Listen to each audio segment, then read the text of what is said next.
Please like and subscribe to the Couch and the Rube YouTube channel. Also download podcast episodes wherever you get your podcasts. For sponsorship opportunities, email Jason at couchandtherube.com.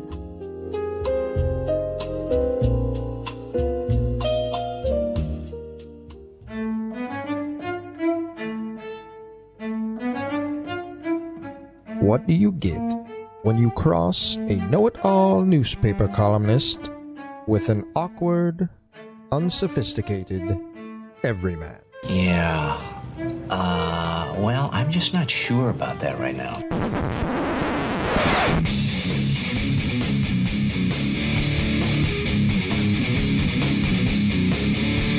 Welcome to Couch and the Rube. Welcome to Couch and the Rube, our Friday show presented by our friends at Firekeepers Casino and the Firekeepers Casino and Sportsbook app. Download the app today, bet the NCAA tournament games, or swing on by Dacey's Tap Room and Sportsbook on I-94 in Battle Creek. Just an outstanding place to take in all the basketball action. You got the casino and restaurants right there with you. But, of course, at your fingertips, the Firekeepers Casino and Sportsbook app. And our Friday show also presented by our friends at Front 43 Neighborhood Pub and Cask & Company Kitchen and Bar. You talk about a good place to watch basketball. You don't need a multi-view on your TV at home. Just go to Front 43 or Cask & Company. You got games everywhere.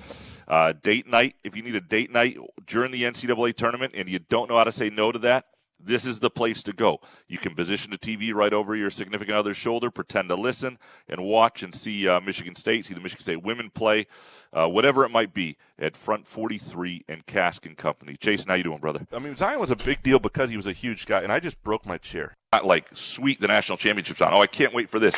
It just happens. I just broke my chair for real. This is Let's go green. Oh, God. What's up, buddy? Let's go for 3 broken chairs. Let's do it today. How's that chair looking that you're sitting on today? I'm rotating, so I've got 2 different hotel chairs and a couch here that I'm planning to move on, so nobody gets too much stress. Damn. Yeah. It's a good strategy. I was on this. Yeah. It's a lot of weight for one. But, I mean, not every chair is built like the one in the studio that handles me, Michael Patrick Shields, and Ebling in the same day. That's a reinforced chair over there. Yeah. So we're going to talk about how great Denham Wojcik was yesterday. I mean, come on. Let's give it up for the guy. We talk shit about him all the time. That was amazing. 3 segments. Let's go. Go ahead. Yeah, no, I mean, I think they ought to design their offense around Denham Wojcik. That's all I've been saying the whole time. I think people are in a pretty good mood today.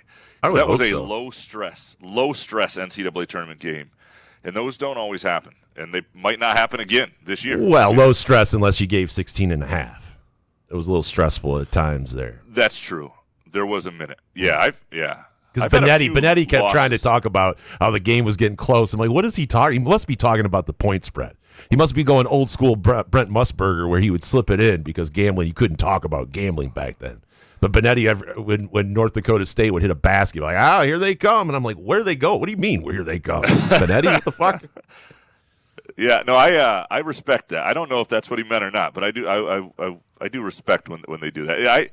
I had a teaser that I've lost 2 teasers yesterday where I lost by half a point, and just not great luck on that stuff. Where you think, this is safe. This won't get to 35 points, this blowout, and then it gets to exactly 35 points, and you lose it. Would the best strategy be though for the NCAA tournament is to not bet the first day? I know it sounds insane, but it seems like every opening day.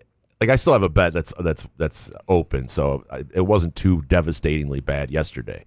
But to be honest, so you get the feel, get the lay of the land. I mean, it's impossible to not bet the first day, but might be a decent strategy. Me, you've got to know if you know something about one of the teams that other people don't. Like High Point, I didn't have the balls to do it because I thought like Wisconsin, I liked their backcourt too much. But High Point's a team with a massive NIL budget. Probably shouldn't be. I mean, they've got a high. Mid-major, low, high-major NIL budget, and they've really gone all in there. It's a totally different school and place and program than it was 20 years ago when I trekked down through the Appalachian Mountains to do a story on 2 JUCO ballers there. Completely different place. And so, that is a tough 12 seed. But I still like Wisconsin's guards. I thought they'd get it done. Unless you know something, unless you have a vibe about a matchup, you're probably better off. I mean, I watch every possible. Michigan State game. I thought I knew something. That's why I took the 16.5 because I just didn't trust Michigan State until they show me. I took it yesterday. I'll be honest with you. I took the 16.5 in one of these 3-leg parlays that I had just because I wanted them to prove it to me. And if they did what they did yesterday, then I eat crow and I'm happy because I was actually happy. I didn't, whatever. I lost the $15 parlay, but it was great to watch Michigan State. Like you said, no sweat, blow them out. Let's go to the next round. I'll lose the $15, but I wanted them to prove it to me. Well, and you knew kind of early on, I could tell that North Dakota State did not have the players to hurt MSU. Like, they were going to have to get really hot from three without guys who could really create their own three-point shot. Because even when they scored a couple early post buckets, it's like, okay, Michigan State will figure out how to stop that or whatever. But, like, they looked like – I mean, I've covered teams somebody, like that please guard before. somebody. They looked like a good mid-major team but not a great one. Not one that's you got to, they don't have a guard that you go, boy, that guy's tough. Like, he'll be somewhere, huge next year starting for a high major program or anything. They just don't have that personnel. And so pretty early on, it was clear to me that they were not going to be able to hurt Michigan State enough to win. There might be live betting opportunities for people in that sense because sometimes you see how these matchups unfold. Like, I kind of like Akron today, but I don't really know. You and everybody else. Really. Yeah. Yeah, right. That's the problem. There's nothing worse than everybody being on somebody. That's the worst feeling because you know you're all wrong. That's just usually the way. Especially in golf bets. When I see golf bets and I have guys that I'm leaning and everybody picks that golfer, I'm like, fuck, it's over. Yeah. It's not good. Yeah. It's not good. I think it was as well as a game could go for a lot of reasons. One, nobody had to play 40 minutes. You get off, you get those good vibes early. You get used to that court. If one of the things, it's hard to grind out 4 straight games to get to a Final Four, 6 straight to win it all. When you have an easier first game, this is why you play for that seed. Like, it allows you it cuts that down by 25% just to get to a Final Four. How many games you have to be stressed out, winning situations and all that sort of stuff. You get fears is, you will not beat Michigan State if Fears can beat you by not scoring. And when he early on too, when he's got 9 assists or 8 assists in the first 15 minutes and he's taken 2 shots in the whole first half, he knows he can win by orchestrating without scoring. You got no chance. You got to make Jeremy Fears feel like he's got to be a scorer for them to win, to have any sort of shot. And it'll look different against Louisville, but when they didn't have an answer for Carson Cooper, MSU's big guy or secondary guards did pretty well. Trey Fort's renaissance continues. But it was all those. It was a lot of feel good vibes. Guys hit threes. Jackson Kohler hit threes, and that I think that's important. I think Jordan Scott hitting a couple threes, even though I don't know if he's completely out of his funk, but he needs to see the ball go in because they're going to need him. I thought that was all important. So, there was things that were important in the game. Not going to mention but it was Cam not Ward. A matchup. Cam Ward was very good. And he court when he's a difference maker. Michigan State is very hard to beat. Absolutely, I nearly made him one of the quick takes. Look, there was nothing negative for MSU about that game. Even Izzo was happy, which is hard to do.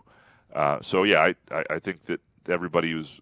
That's about the ideal thing, especially when it happens on a Thursday, fairly early on a Thursday. Now, if you're a fan of MSU, you just get to sit around and watch Friday ball knowing your team's advanced. I mean, same thing happens if they win Saturday at 2:45 against Louisville. You get a day and a half of stress-free, enjoy the tournament ball. I mean, the opposite is, of course, that they lose. You don't enjoy any of it. But, it's better than sometimes waiting around for your team to play. So before we get into these Groovy Donut Twitter questions, what we are betting, presented by our friends at Firekeepers and the Firekeepers Casino and Sportsbook app. Jason, how many bets? What do you have going this weekend? Well, definitely, I got the Valspar, and I don't know. Well, we'll find out after the cut today whether or not I'm going to be doing some live betting after today's second round. But I just have a new a 3-leg parlay. I don't know if this will be worth anything to people listening because I think these games start at 12:15 today. Because I got Santa Clara plus 3.5, and I'm taking the under, Graham. I don't know why. I really hate betting the unders, but I just feel like in this opening round of games, I kind of like the unders. I'm taking under 147.5, in the LIU-Arizona game, and the under 146.5, Wright State, Virginia. 3-leg parlay. Pays plus 588. So I'm just sprinkling around because I didn't watch that much college basketball. Actually, I might be better at betting on college hoops now because I don't watch as much except outside of Michigan State and the Big Ten somewhat. But so maybe I'll have better luck this year if you don't watch anything. I think there are some great 10-point teaser opportunities. And I know 10-point teasers are usually dangerous, and you don't want to get in a habit of them. But a 10-point teaser, and some books don't offer them. It's like if you find a 10-point teaser, even a 7-point teaser, you got all these games like Houston, minus 10.5 against Texas A&M, Nebraska. I wouldn't go Nebraska. Illinois, minus 10.5 versus VCU. Duke, minus 11 against TCU. Michigan, minus 12.5 against St. Louis. There are just a number of these games where you go, boy, if you can knock that down pretty much all the way, you know what I mean? That's a really good teaser. So that's one of the things I would. But what does that pay though? If you do that 10-point teaser, is it minus 135? Correct. Usually four teams is usually between minus 140 and minus 130. So you got to pay a high juice on it. But I just think and I'm not a big fan of those usually because usually one leg goes wrong. I just think like Arkansas, minus 11 against High Point. There just are a lot of lines right now where that works. So the whole thing is about winning the bet, right? So if there are a lot of lines you really like, then it's worth considering. I do think I kind of like Duke minus 11 against TCU. TCU is fine. Duke is wounded, but Duke is not going to take anybody lightly the rest of the way after that scare versus Siena. They'll be relieved. I kind of like them. At minus 11.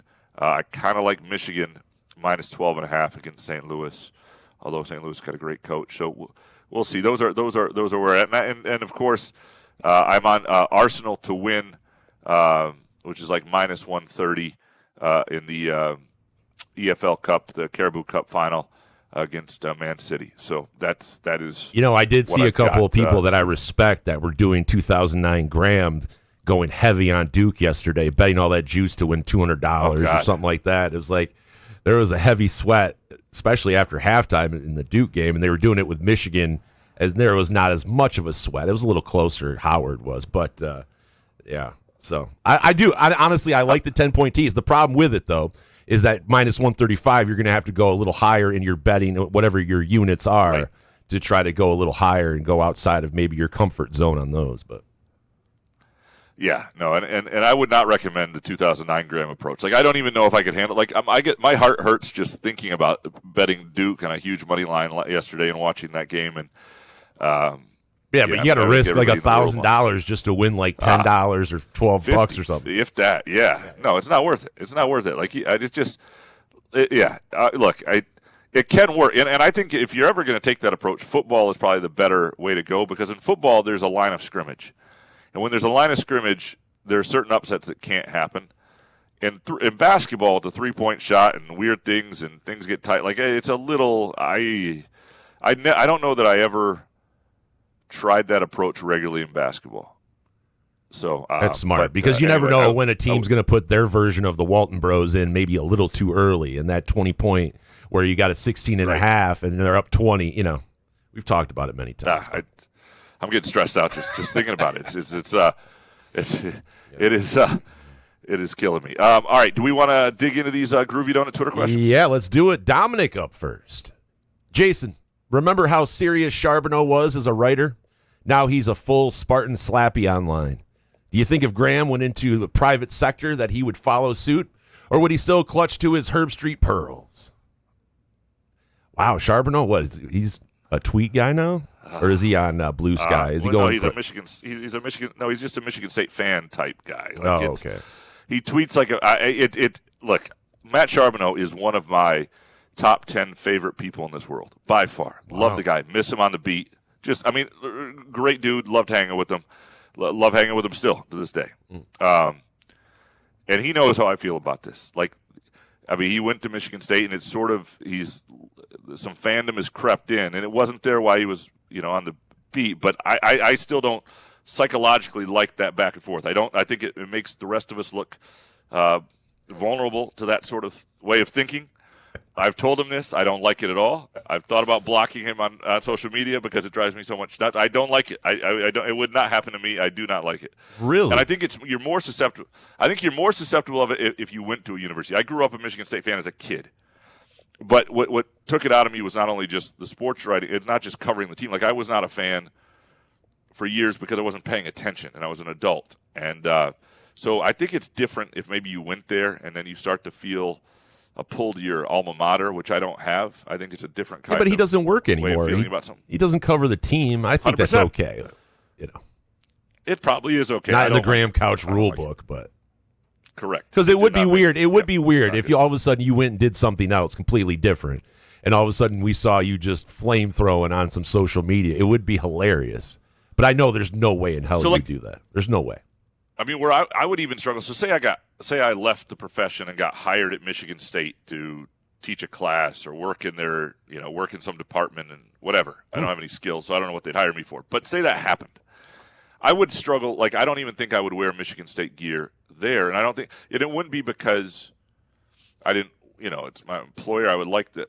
It would bother me. That part of things, I don't think I could get over. I think Charbonneau knows how I feel about this. Yeah, I probably overthink this, but Charbonneau and I have had this discussion. I've given him grief on social media. One of my favorite people. We just happen to disagree here. I think you think too much. That's the problem. Dominic next. Graham, I have a wedding in Battle Creek May 2nd and Firekeepers is the closest hotel. Can you get me a promo code or something? I promise I'll visit Dacey's.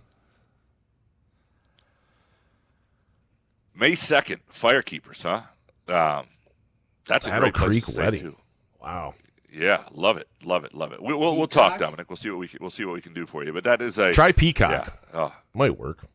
Yeah, let's just put that in. Yeah. See if the Muskox flannel promo code works for. I like it. Say Couch in the Rube at the desk and see what they say. Dominic, is Jordan Scott's mom single? Wouldn't it be wild if Jeff Kohler and Graham parlayed an introduction and she mended my W word stomped heart? That would be Jason, wild. remind me not to introduce Dominic to Jordan's mom. Is she not single? I don't know her. This is not. What kind of met boy her are a couple you, dude? dude? We've had good conversations. Come on. Why would I ask that? How would I know that? I don't know. You can find out. I mean, come on. Dominic's our boy here. I mean, we're trying to help. Dominic is an upstanding citizen. Don't give out his job, but he's got a good job, good house, and everything. I mean, if any relationship goes wrong, I just fear Dominic will integrate it into the hot takes and Twitter questions. So that's a dangerous. listen, all he's asking for is an introduction. He's not saying, you got to do anything. Yeah, absolutely not. That'd be wild for Jordan Scott, though. Dominic was your stepdad. I mean, that would be so many things to think about. The wedding, it'd be awesome. Just ask. I mean, you can find out for him. Be a bro. I'm not going to do that. All right, finally from Dominic. When I stay at Jeff Kohler's Airbnb in Indy for the Final Four, can you do an LSJ feature column on us? And can it be done at Ruth's Chris? And will you pay with your Marriott card? And we can drink Johnny Blue. Some of those, yes. Some of those, yeah. I mean, absolutely. Well, I don't know if the feature, but we can. I will buy dinner for you, and especially if See, you can invite Jordan Scott's mom, right? You don't even have to. You don't even this ask. is not going to be a bit. This is not going to become a bit, Dominic. This is not going to become. Is she a bit. not single? I mean, then we can stop it if she's not single. I don't. Why? This is not. This is. Yeah. Why are you so uncomfortable? Yeah. It's odd. I am like seriously sweating right now, scared. Not that I'm just going to go through this chair. We're not here, asking but, you to ask her out. I mean, we're just saying, are you single? We have a friend he's single and he used to have a W word ex-girlfriend. And she's going to ask you what the W word means. So you're going to have to tell her that it means whore, unfortunately. The amount of uncomfortable I am right now is Don't break the chair. Yeah, all right, Jeff Kohler next. Think any teams will play us straight up moving forward? Now that other guys are scoring in the post, you think that will cause teams to stop doubling jacks every post touch? I don't know. I think they can get him to turn it over there, and they came around from behind. They'll dig down in ways he doesn't see them or from behind. And I think they think it's not just a way to get the ball out of his hands, which is, I think, one-on-one, you don't want to leave him down there against a lot of matchups. But also they think they can get him to turn it over. So I don't think that will stop. But it is, look, the more weapons you have. One thing I find interesting about Michigan State is we've talked over the previous years how they didn't have enough shooting. And if you watch the way that teams defend both Kerr Teng and Jackson Kohler at the perimeter, that's what spacing does for you. The amount of guys who are they are on those guys. They are out there. They are that is a huge part of the scouting report, which creates spacing and other opportunities. And you see what shooting does for you. So it's a good question. I don't think they stopped doubling Jackson, though. Although Louisville, I don't know. Louisville's a weird, chaotic team. I don't know what their game plans are for anything. And obviously, without Markel Brown, their point guard, things are a little different. But that's a good question with them. Jeff Kohler next. Who was the X Factor on Saturday? Jason, who's your X Factor? It's got to be Denham Wojcik. Come on. He's the X Factor there. No, I think it's Jordan Scott. Like you said, I think it was good for him to hit a couple shots in that North Dakota State game, but he's got to elevate his game in Louisville to make us feel like we can keep going forward here, right? Because we can't have another game where Jordan Scott isn't kind of involved like that. So, yeah, I think he's one real good possibility. They've got a number of guys who can be that, but and I know Trey Fort's had this sort of renaissance here, and it's a good story. And it's hard not to feel really good for the guy. But, I also think, in terms of what Scott does for them offensively, I think it's him. I think he's or at least one of the options to have that materialize. I think Cam Ward could be it, though, too. I think both those guys, both those freshmen, the impact Ward has and what he allows you to do defensively and the pressure when he's not in foul trouble and playing well, that it takes off of Kohler and Cooper, even though, you don't see him at the 5 a lot. But it makes a big difference. And finally from Jeff Kohler, can we go a game without Wojcik being a conversation point? I don't think so. It's it can be a positive although the conversation. Mood is more the mood's more positive. Yeah. It's it's tricky here. Yeah. But next game, he has 2 turnovers that lead to baskets. Then we're back to it. It was nice to see him score. As soon as I thought about the Twitter questions, the Groovy Donut Twitter questions, the second he scored, and things were going well, and I was like, I felt better about today's show instantly. And I see these shows pretty much through the prism of Denham Wojcik's performances at this point. Well, let's be honest. You were thinking about Groovy Donuts first, and then about the Twitter questions. It goes. Well, I'm always in order. thinking about Groovy Donuts.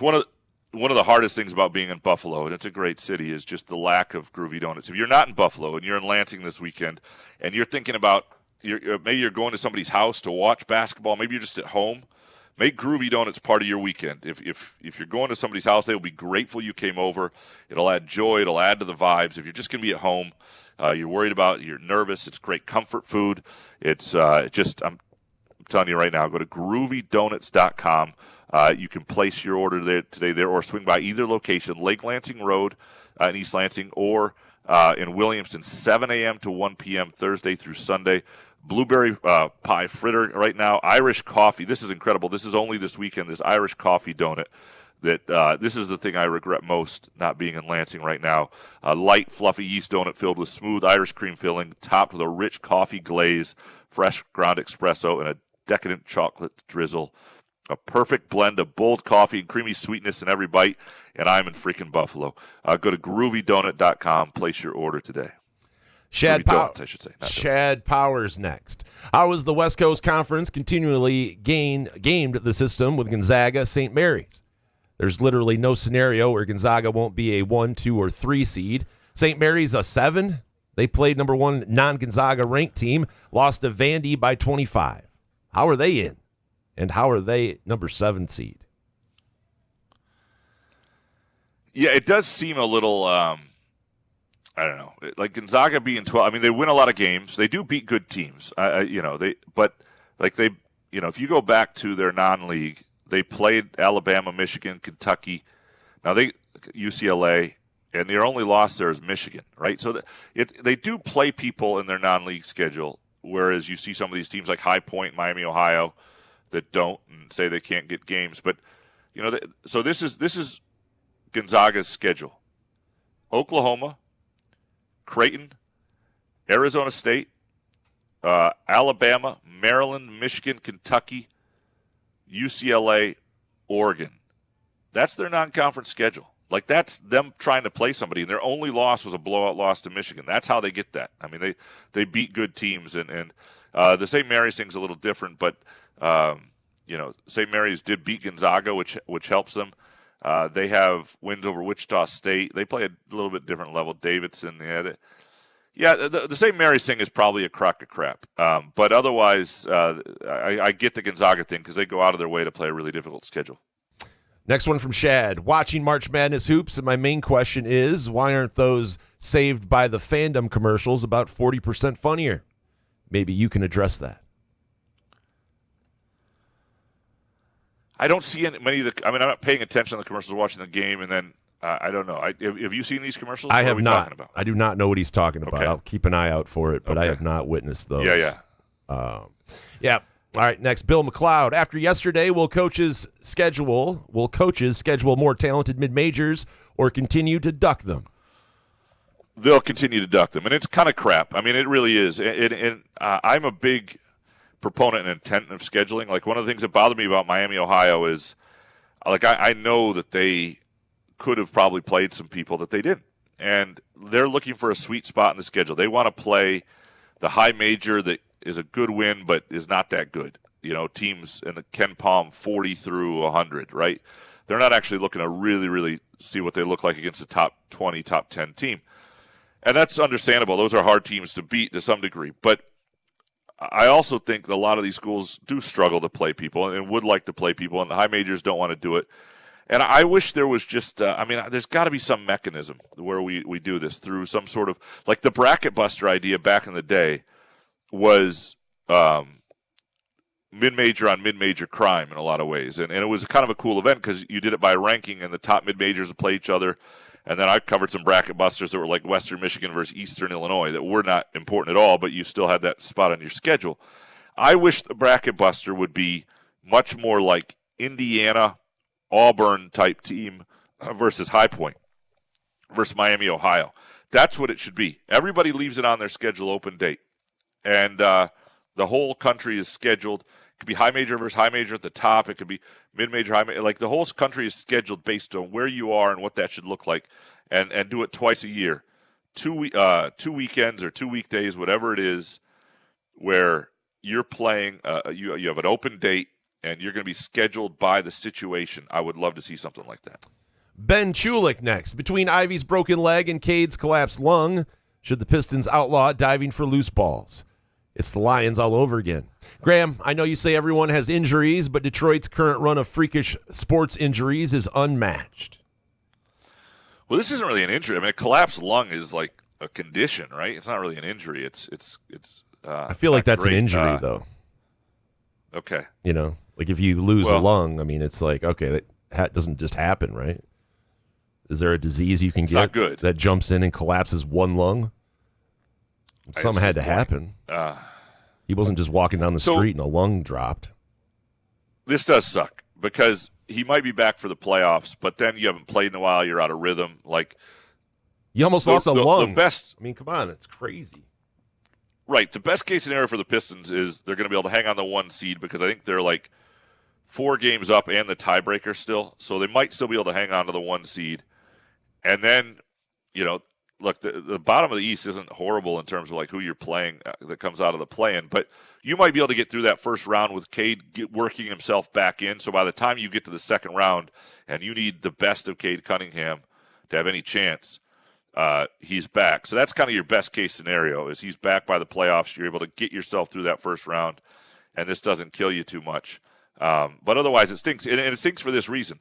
You cannot let injuries be an excuse for not making decisions. Like, this year is about finding out if the Pistons have enough in the postseason or what they have to do, what it looks like, and if they don't, that's fine. But you go out and you make a move. And so if Cade doesn't play and they lose because of it, you can't say, well, we might have had enough. No, you don't have enough. This is the only year you get to decide. Like, if you just have to assume you don't otherwise, like, you cannot waste time. You cannot waste time. And they need him back, and otherwise they've got to go also make a move to get a another, I don't know, number two may not be what they need, but they need somebody who can create as a guard. They need to make a decent-sized move this offseason. I don't like the Jalen Duren disrespect that you give him. I think he's a number two I apologize for that. I watch him night in, night out. He's a beast. I think he's a clear. He can be a number two guy. I think he can. If he's like 23 years old, he's going to get better, too. And they're going to pay him. And so the question is, I mean, they're going to pay him, and they're going to have Cade paid. And so those two have to be able to win a championship. Like, that's it. Yeah. They will not get to pay another max player. That's the challenge of the modern-day NBA, is they're going to pay Jalen Duren. They've paid Cade. And they'll just with those two and where they are in their careers, it's not the super max yet. Or they'll have some money to build around them still. But you don't go get a third max guy. That you don't win that way anymore in the NBA.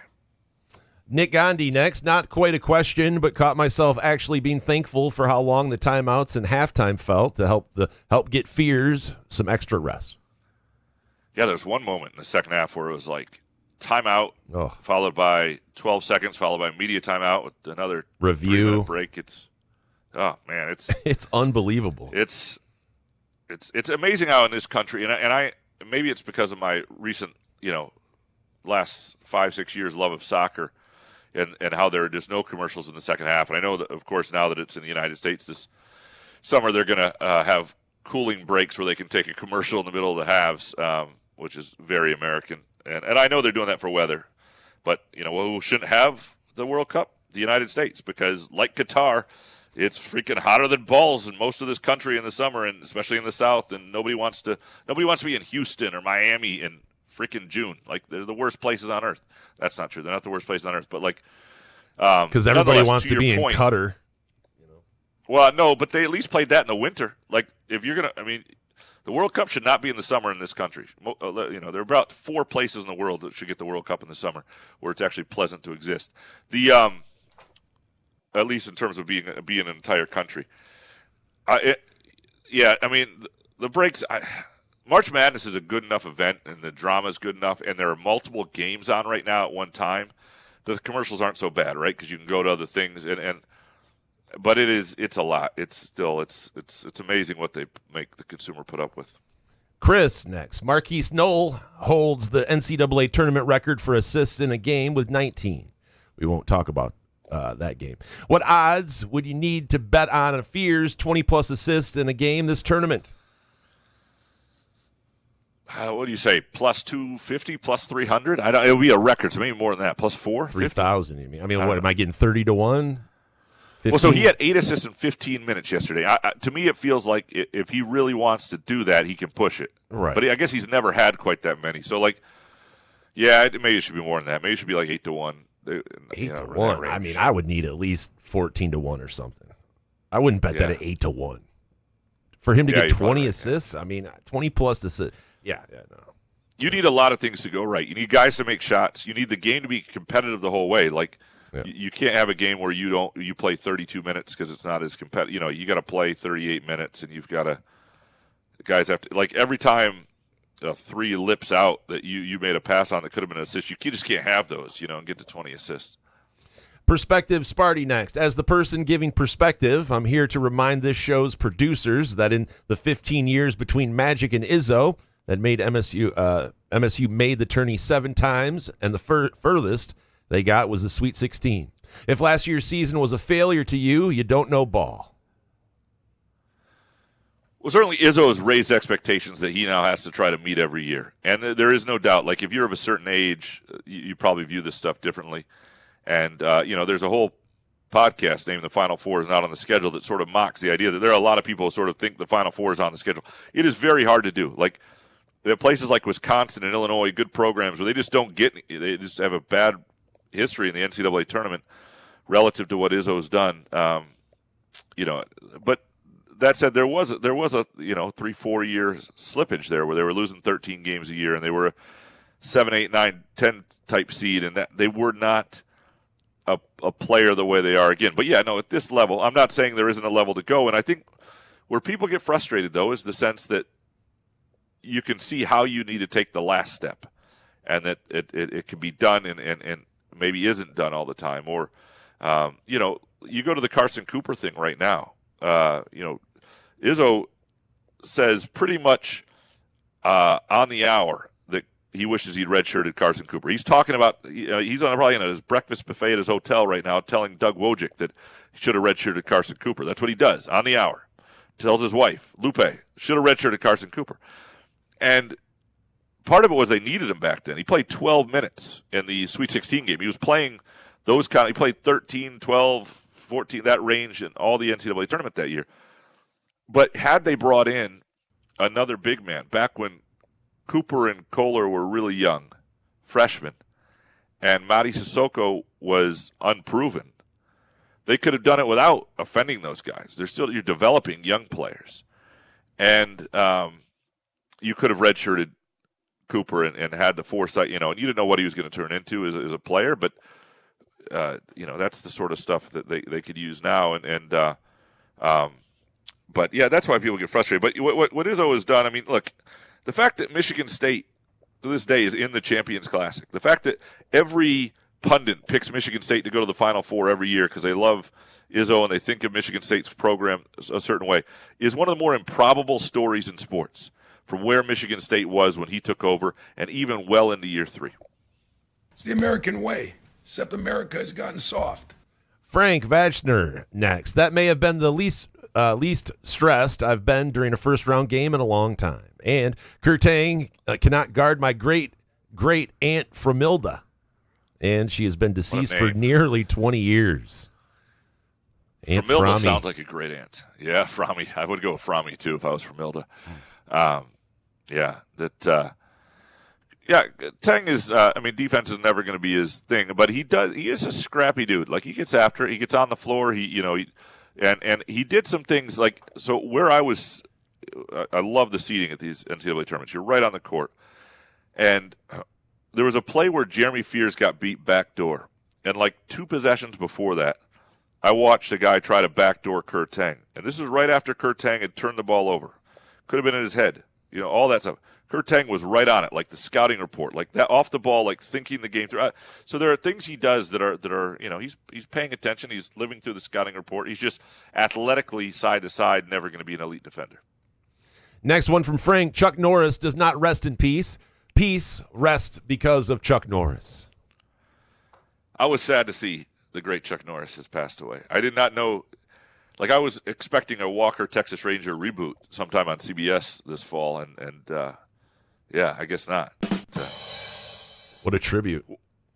Yeah. Rest in peace. I wasn't really that big of a Chuck Norris guy. I don't know. I mean, rest in peace. That's not a very good tribute either. You rub off on me, I guess. But yeah, rest in peace, Chuck Norris. What a terrible tribute. Sorry.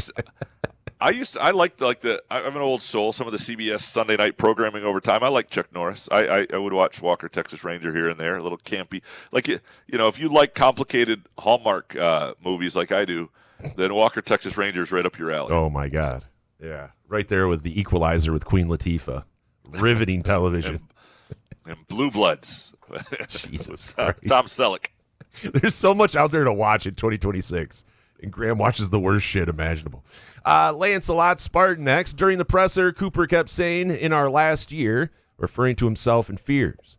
Was he talking about just himself, or does he know that this is Fears' last year? How concerned should we be? Well, I think he was talking about their last year together. But I don't think Fears returning is a given. I think he's from things I've read, he's a draftable guy who probably will. I would be surprised a little bit if he doesn't go through the process a little bit and test it. But I also think, he's one of those guys who's not a given to make it as a pro and therefore, could do another year at MSU. I don't think he'll do 2 more years. I don't think he'll fulfill his eligibility. But yeah, it's not a given. That's part of this offseason is going to be the recruitment of Michigan State's own roster, and that starts with Jeremy Fears. because that makes a huge difference next year. And so, yeah, I don't think. But tell me what Fears does. I mean, if he did end up going and testing the waters, which isn't a big deal nowadays, right? If you just test and see what's going on. But we always talk about you have to do something extremely well to make the NBA. At least one or two things. What does he do right now? I just think for sure he needs another year, right? Well, I mean, I don't know if he's ever going to be a great shooter, but, he pushes and distributes at an elite level as well as a lot of backup point guards would in the NBA. Like, and he defends well enough, and he's athletic enough. He's gotten that bounce back. I don't know if he's quite the athlete he was before, but he's better than last year. And so he's a good enough athlete. He's strong enough, sees the court well, and can get downhill and runs the break well. And look, I mean, I don't think he's a starting point guard in the NBA. But that's not when I say draftable. I think he's probably a second round guy, and so do I think it would make a ton of sense for him to come back and make several million? I probably do, because you become a legend and you're making probably more guaranteed than you would in the NBA. Witty username next. Are all the people who crapped on Cooper on the internet for 3 years eating crow now? I've yet to see a sincere apology. Should we have to apologize? I mean, 3 years is a long time, Graham. I mean, I want to say his development has been amazing, but 3 basketball seasons is a long MF time when you watch every single game. And not to say you can't crap on a guy, but if he's not playing well in his first year, second year, it's easy to crap on a guy.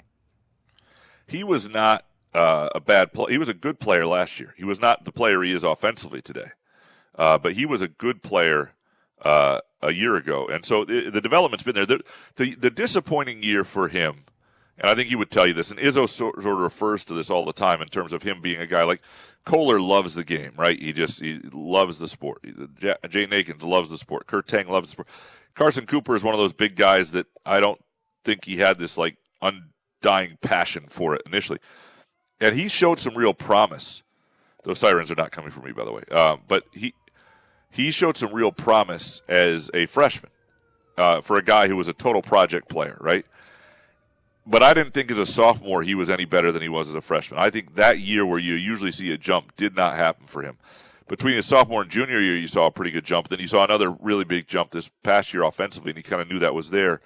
But I think you do have to remember that with development in guys. Like Matt Costello was not a very good player offensively until the end, and I reference that a lot. But I think he was a much bigger prospect coming in. I think it's up to the staff not to need a guy before he's ready. So, you should always want to have a Carson Cooper, because the thing that Carson Cooper does for you in the transfer portal era, you got to be looking for a Carson Cooper all the time, because Carson Cooper is that guy who's not going to leave your program early for the NBA. You're trying to develop so he's good late. And if it works out, you've got your big man. And if it doesn't, it was probably an easy recruit to get in some ways. But it protects you against the transfer, losing a guy or whatever, or could make not needing to go into the transfer portal for a guy there, or for a guy possible. But yeah, I mean, I understand why people get frustrated. There are probably a lot of people out there who know they were. I remember this year, beginning of the season, Carson Cooper gets in foul trouble, and because he gets in foul trouble, Cam Ward goes for 18 and 10 against Arkansas. And I thought that benefited Michigan State that day just because of what it allowed Cam Ward to do. I didn't think Cooper was going to have a bad year, but I heard from quite a few people who thought that was, that was a good thing that. And we analyze the moments probably a little too much, but yeah, it's natural. People give these guys grief all the time, when the reality is it's up to the coaches to build a roster that doesn't rely on them until they're ready. Spartan 231 next. Are there any MSU alumni lawyers that can sue the NCAA to have Cooper return next year? His development has been crazy. Yeah, let's get some lawyers on this. Yeah, I've looked at it. Because I was like, well, let's look at his game log. Is there any argument? There's just not. I mean, if you go to hold on, give me some haw for 1 second.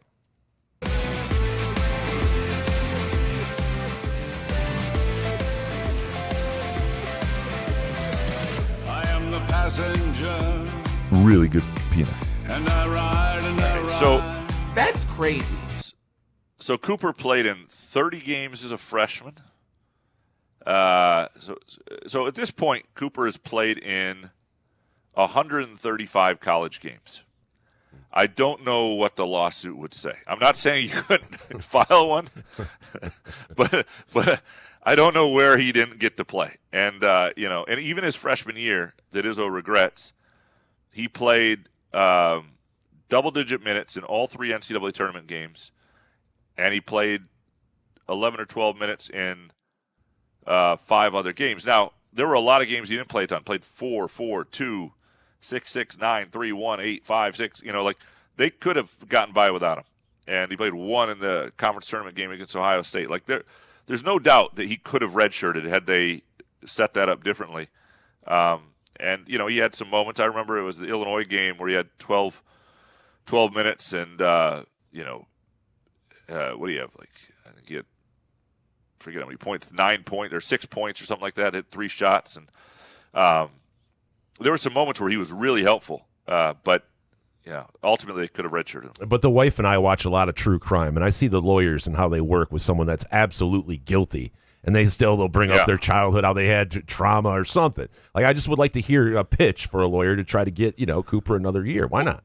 Let's try it. The pitch would have to do with his age. So if he's 21 years old today, and half the freshmen in the sport are 20, and half the transfers are 25, the argument would be, look, anybody under 22 or under should be able to play even if it's their 5th year. If you get through 4 years of college and you're still 21, it should be a birthday thing.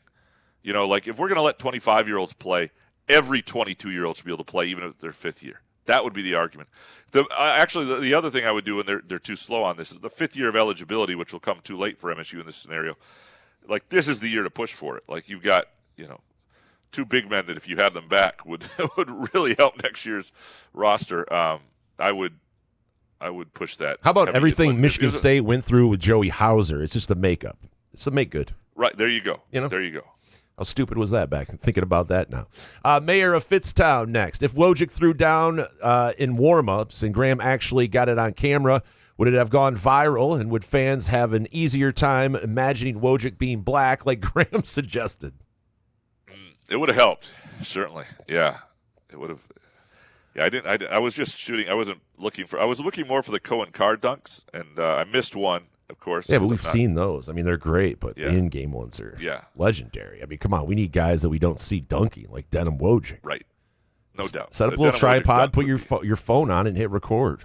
Come on, man. Yeah, I apologize. I'll do better next. I'll do better next time. Eric Larson, our contention on the Final Four is not on the schedule, my favorite podcast name, all year has been that the offense largely runs fine with Wojcik. The problem is he isn't physically gifted to defend. Do you agree? And if so, do you think Izzo keeps saying he is good on D just to build up Woj, or because Izzo's eyesight is deteriorated? Yeah, I mean, I think he's a plucky defender. That does not mean he's a good defender. He gives himself, he puts his body into it. He's an okay defender. I don't think he's awful. On the offensive end, I do think the offense runs okay. The problem only becomes when somebody looks at him and goes lunch, and gets into him and tries and turns him over. He's had some games where he has a couple tough moments there, but it really hasn't been that bad. And then the other thing is if they don't have the right lineup around him and momentum stalls, that's up to the coaches. And I still think as a point guard in brief stretches minus Divine Ugochukwu, that you are that's your best bet for sure. A plucky I got one defender. question. That's crazy. Plucky defender. Late submission. Late submission for and this is from our friend Fart Soup. He asked, how terrible was it sitting next to Will Tiemann all game? It's not bad. Will Tiemann, first of all, the radio guys, the way the headsets are set up in a stadium, you don't hear the whole. That's not. I mean, you hear a little bit, but it doesn't. I sit next to Steginga at home games. Doesn't bother me at all. Every once in a while, Steginga gets fired up and he's got a stupid fist looking pumps face. and nearly punches me. But otherwise, it's It's fine. I was next to Dana O'Neill on the other side. She's great. I was a good 3-4 meters from Solari, so that was a win. Like, the whole thing was good. It was a good experience. Meters. Listen to this guy. Scotty Green's El Camino next. What are the keys to beating Louisville? So Steven can listen and tell his dad how to coach his team. Couch knows ball. Hashtag don't coach my team. Hashtag go green, go God. And from JB, what's the game plan for Louisville? Let's go green, go God. So it's interesting watching that. Did you watch the Louisville game, Jason? Bits and against pieces, South yeah. Florida? Yep. Okay. So I watched the whole second half up close, which is one of my favorite things. I mean, like, obviously sitting courtside is awesome. I'm not going to. But one of my favorite things about that, even beyond the enjoyment perspective, because it's really cool. That'll never get old. But when they used to be able to do it at Breslin, is you got a real feel for guys really quick. Like, what you don't see on TV and what you don't see from the platform level where we sit now is physically how guys match up. Like, sometimes you can say, this guy may be at this school, this low major school, and this guy's at this high major school, but that low major guy doesn't respect that high major guy. He doesn't think he's any better than them, and they're looking at each other, and they look like the same athlete, and this is going to be a long game. Sometimes you can tell right away. You can tell with North Dakota State, they don't have guys that can hurt. They don't have the athletes to hurt Michigan State. And you can really see it up close very quickly. And Louisville has athletes, but what you could see from them in that South Florida game was just sort of how unnerved they were, how when things started to unravel, without Markel Brown, their freshman point guard, who they're not going to have against Michigan State, as far as I know. Just how few answers and how concerned they were. Like that, and I think for a team that's missing a big piece like that and doesn't play a real set offense, they play this kind of chaotic whatever ball. It's weird. I think, and they can hit, but they have shooters, they can hit shots, they have some athletes. You want to make them feel really uncomfortable and questioning themselves. And you're not going to go into a full court press, which is what, for the whole game, which is what South Florida did at the end there. But you want to, whoever's, their top ball handlers, they're guys that you want to make, they don't really run a set offense, so it's a hard thing in that sense. But you want to make them uncomfortable. You want to, I think they are a team that can be rattled because they're in a little bit different situation than they've been, and they know it.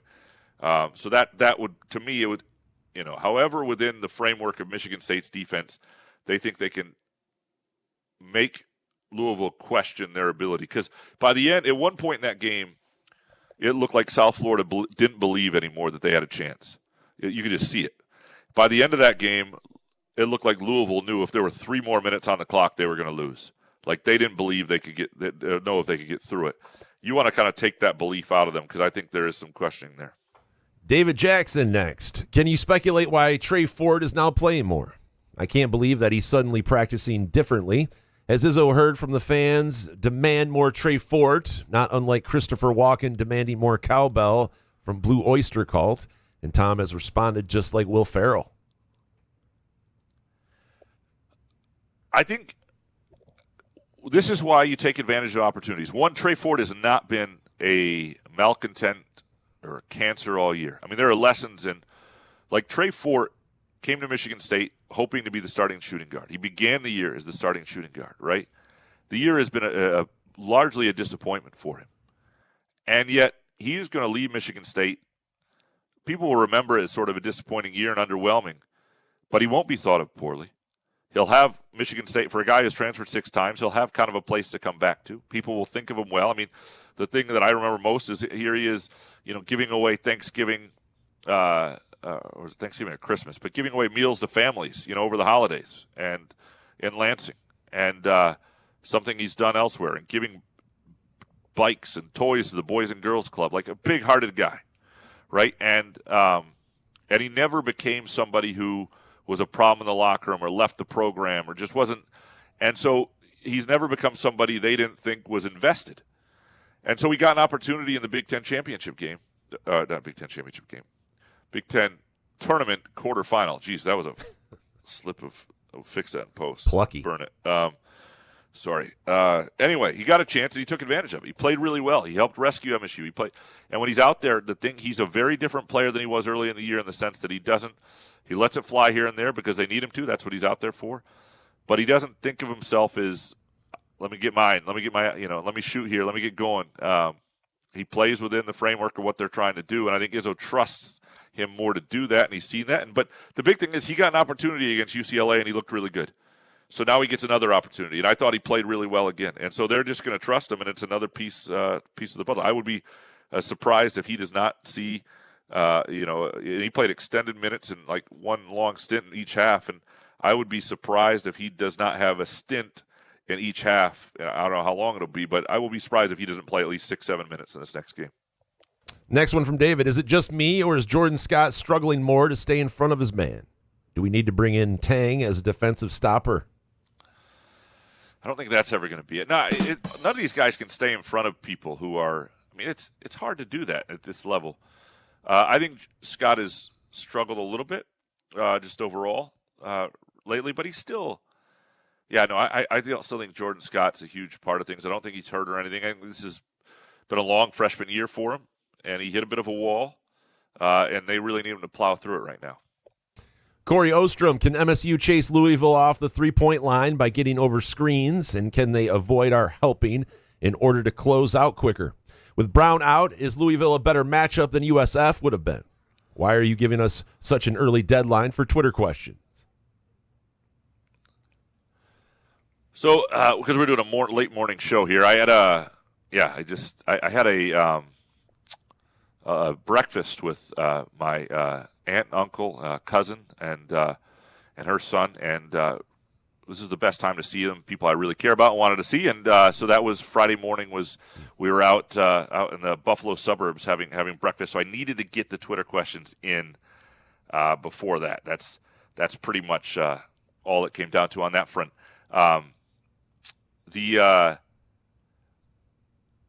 Louisville is probably a better matchup than USF, and I'll say this for why. I don't think USF would have shot that poorly again.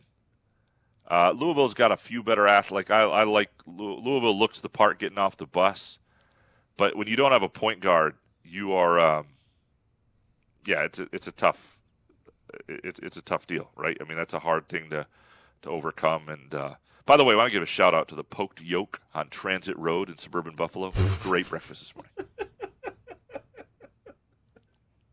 Well, what is it called? The Poked Yolk. The Poked Yolk. Okay. So what you're saying is your family is more important than the show? I mean, come on. Yes. People have to get their Twitter questions, and they don't have to be rushed because you're family. The Poked Yolk. I put the thing out there pretty early. They had some time. All right. Rug and Tub, can we guarantee a win against Louisville if Mikel Brown doesn't play? No, I don't think there's guarantees. But don't do that. Because Louisville still look good for a while, and then when they get hot, the 3-point shooting disparity between them and South Florida was immense. But I think it helps. I would pick Michigan State. I'm going to pick Michigan State, and I actually think they're -4. Like, obviously, I'm not going to bet the game because I'm covering it, but I don't hate the line for people either. Sends Venmo Charbonneau. He'll bet for you. Rug and Tub, I apologize to Denham Wojcik. I wasn't familiar with his game. Following Graham's theory, he shall only be addressed as Denemus Brown Wojcik III. Heck yeah. Is Denemus a black guy's name? Or is that what we're saying? Denemus? Is Denemus a name? I don't know if Denemus is a name. I don't know why people would assume that's any sort of, yeah. I mean, God, if there was Gertrude or whatever that guy's name was. But if a guy was Denemus Brown, you would respect him more with the ball in his hand, for sure, right? I don't know. Denham? That just depends on what he looks like, I think. Okay. Denemus, the name alone, gets you just the automatic cred? I mean, come on. I don't know about that. Yeah, it's probably, Yeah. All right. Alan Pearlstein, why did Wojcik finally take a shot? So many games he'd pass away open looks. It always seemed like he was told not to shoot.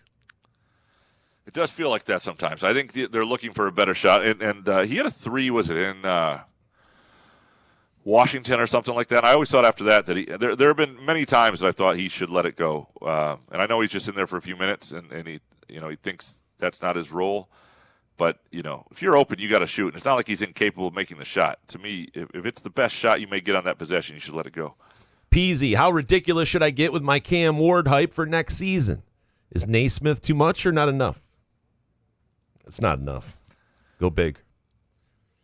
Yeah. I think he's with an off season with his wrist healthy and what he can. I think Cam Ward could have a really, really good sophomore year and just a guy you can do a lot of things with defensively, and I think will be a guy who can barrel through people in the post. And the real question will be, what does his jump shot look when he has time to work on it? Whether the wrist is fine, is he somebody? Because I don't think that's outside of his potential skill set. And really, his pro future is probably tied to that a little bit as well, because he does a lot of things. Like, he does some things that give him a chance to be a pro in terms of being able to switch and guard different things. But at 6'8", he's going to need to be able to shoot a little bit. Mike Scott is John Borovich, the not officially but already determined MSU's head coach in waiting. I don't think there is a head coach in waiting. I do like Borovich. I think Borovich is a really savvy, smart guy who would be a good head coach at some point, and maybe that's at Michigan State. And the hard thing is now, when you look at the post-Izzo era, it is so hard to win at the mid-major level that, like, for a guy like Borovich, there's no way I would leave MSU ahead of Izzo, because you're going to go somewhere else, and chances are it might not look great if you don't have the perfect situation or resources. You're better off being thought of as the guy as an assistant than trying to play a totally different game, which is mid-major basketball and recruiting. Now, there are examples, like Phil Martelli Jr., who Michigan State faced at Bryant last year and now is, just had VCU beat North Carolina. Phil Martelli's kid. That looks like a promising young coach. You know what I mean? There are guys that you look at like that. Phoenix Suns have a coach in Jordan Ott, who's a former Michigan State video assistant, who would be very interesting. And I think a guy like Borovich, I just don't know what that'll look like when it finally happens. The thing about, if Izzo coaches another 4 or 5 years, and I don't know that he will, but if he does, like, I don't know what his staff will look like. I don't know what opportunities Borovich will have before then. I don't know if he'll be considered, if they'd consider an assistant like Izzo was, how Izzo would feel about that, because Izzo will have a say in all this. So I don't think there's anybody who's determined to be the head coach in waiting. So I'm reading tea leaves here, like we usually do on this show. So you're saying Izzo's going to coach for 5 more years. That's what you're saying. I'm not saying that, but I wouldn't be surprised if he does. That. Yeah, as long as he's healthy and he's enjoying it, and they're able to navigate this landscape, and he doesn't lose too many players in any given year in the transfer portal to where he really starts hating it. I think his health and enjoyment are the keys at this stage, and then also trying to win another national championship. If he thinks he has a chance to compete and he feels good, I think he'll stick around a little longer. Because just the talk of this, I've not prepared myself for Izzo leaving. Just hearing you talk about the succession of Izzo sucks. You know what? So it's like, what makes me fear Izzo leaving, and this is strictly from a media standpoint. I was talking to somebody who used to work in Lansing who's now covering Louisville. Like, they have no access to the coach, like a Zoom call once a week. 0 player access. Like, I don't even understand this. Like, if that's who MSU hires, I will shit on them every day in writing, because it's just the stories that don't get told about these kids. Like, it doesn't do them any good. I don't even. What's the point of covering a team? What's the point? So now I don't know what to root for now, because I almost want a coach to come in and do that to read your shit. Make me. Yeah. Yeah. Just make you like a bitter old man or something. That'd be funny. But I don't want that for the Michigan State basketball program. You have to think, though, that Izzo is going to sit there and have a heavy influence on who they hire next, right? 100%. Yeah. I just don't see something like that happening. Jay Brew next. Did you see Phil Martelli Jr. shout out the VCU student media? I did. I always think that's cool. His ass. Listening to him last year with Bryant, he just seems like a good guy. There are certain guys who we all know are dicks, or they look through you, or they Bruce just Pearl. there are different levels. Bruce Pearl's. Like we give Mick Cronin shit, and I think there are elements of Mick Cronin that aren't that pleasant to deal with. Your voice, but I would take Mick Cronin over Bruce Pearl 65,000 times. Ask Jimmy Collins in Illinois about that. It's over a zillion times. But It's like saying I take O.J. Simpson over Jeffrey Dahmer. It's like, all right. I mean, he killed less people. Well, I mean, barely. So O.J. and Mick Cronin are the same? No, I'm just saying. Like, listen, I would definitely take Mick Cronin over Bruce Pearl. Like, no shit. Well, yeah, that's a good point. As long as we all agree on that. Yeah. All right, DMB, what are the stat lines for this MSU team to win a natty? Well, game to game, I mean, the big thing is somebody's going to have to get hot for several games. I mean, we always reference like the Travis Trice run in 2015, and you've seen guys have a run of play or a few games. Like, it's going to take a couple guys elevating their games, in my opinion. It can't just be Fears. It's going to have to be, and it doesn't mean it has to be somebody out of the Blues. It doesn't mean Kurt Tang needs to drop 25 3 straight games in a row.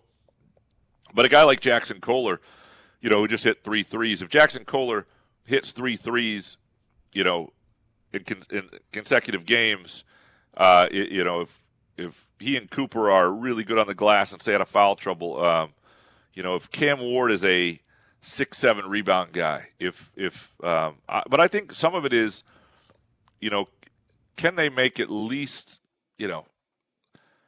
9-10 threes in the really against the really top teams? Can they shoot well enough there? But again, every one of these is a different matchup, so I don't know what that looks like. But I think it's just going to mean a couple guys elevating their games and doing it consistently to have any sort of shot at that. Richard Kane next. Who will score the most points in the tournament? Tang, Fort, or Wojcik? I would say it's Kurt Tang. Now, unless Fort is really – I don't think Fort will play enough. I think they need it to be Kurt Tang, frankly. I think that would be I'm not saying it couldn't be good if it was Trey Fort, if all of a sudden he starts just hitting shots out like crazy, but I think it's going to be Kurt Tang. Scott next. Why does Rodney Bullard need an NCAA waiver? I only find 3 seasons that he played. All right, hold on. Let me look at the Rodney Bullard. Pulling this up. I ride through the city's backside.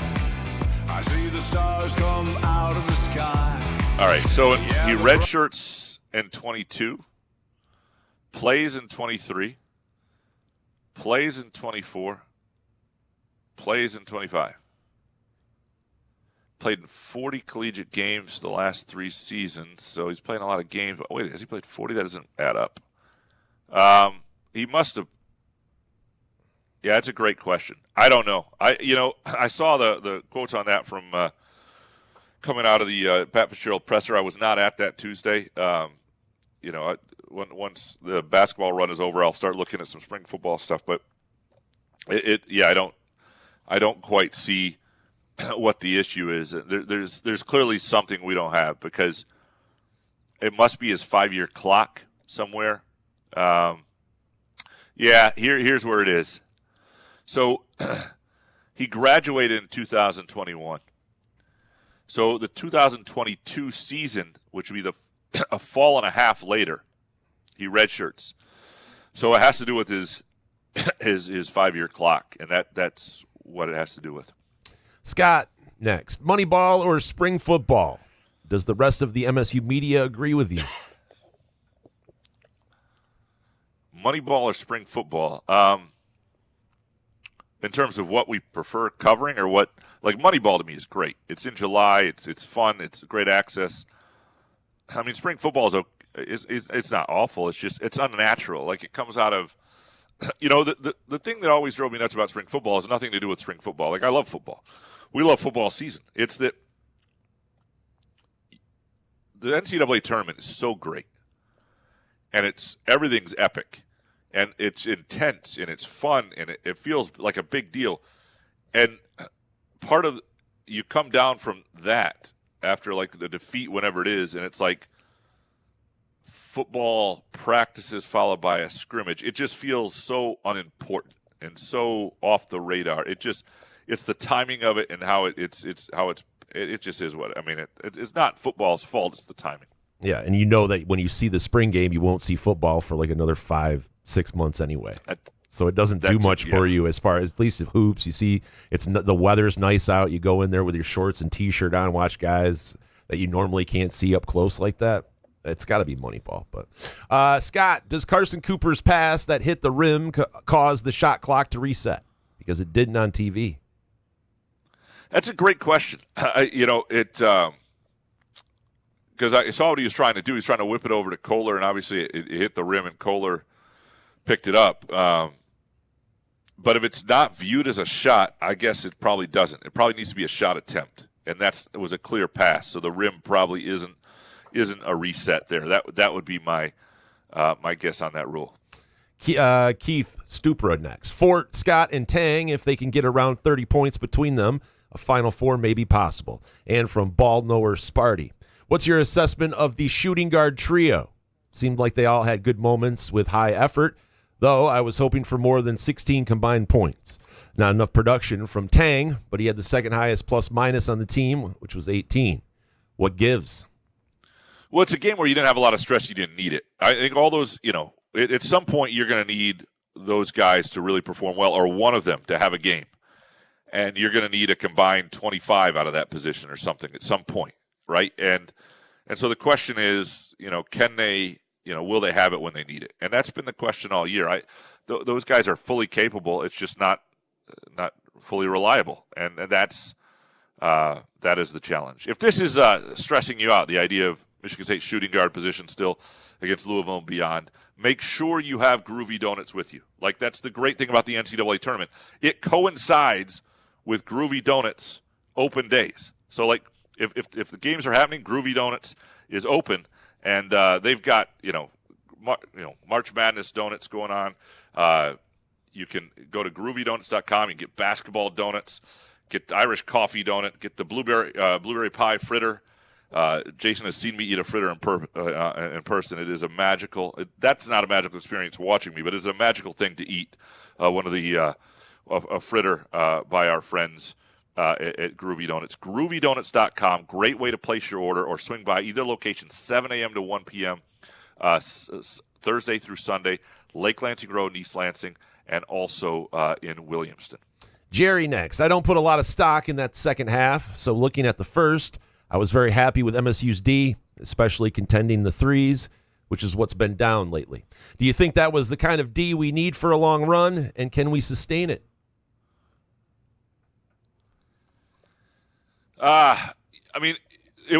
They were very focused. They played the scouting report well. They made it impossible for a team that wasn't as good as them to get hot, get confidence, and beat them. And that's what you want to do. You want to make a team that's less than you feel less, right? And so when you're playing Louisville, you want to make a team that's a little disjointed without their point guard, a little unsure of itself, feel unsure of itself. You want to make any team feel their weakness, right? And feel the doubt. And so it was a step up. I don't, everything is matchups. This was a really good matchup for Michigan State. They won't all be this good. Jerry, I like the thought of going to 6 fouls, but I think a different idea is that no one is ever DQ'd for fouls. However, the 5th foul and beyond acts as a tech. 2 shots in the ball. Players get to play the whole game, but the punishment is severe enough to stop fouls. Interesting? I'm open to it. I think the best idea is just one guy a game doesn't foul out until he gets to 6. So it stops the one guy. It allows you to play easier with 2 fouls. It stops the really egregious call from impacting the game entirely. I don't mind that. I don't mind them reviewing first half fouls at halftime, so it doesn't stop the game. And if you find game calls, it doesn't change the points or anything else, but you can have a foul removed at halftime. So if you had 2 going in, you might come out with 1 if it wasn't a foul. And I also don't hate this, a different way of having punitive action once you get to that many fouls. What about just changing it to 6 fouls, Graham, and then getting better referees, meaning make them full time? I mean, there was a 25-point. Michigan State was up 25. They're calling ticky-tack rebounding fouls in the second half. I'm like, what are you doing?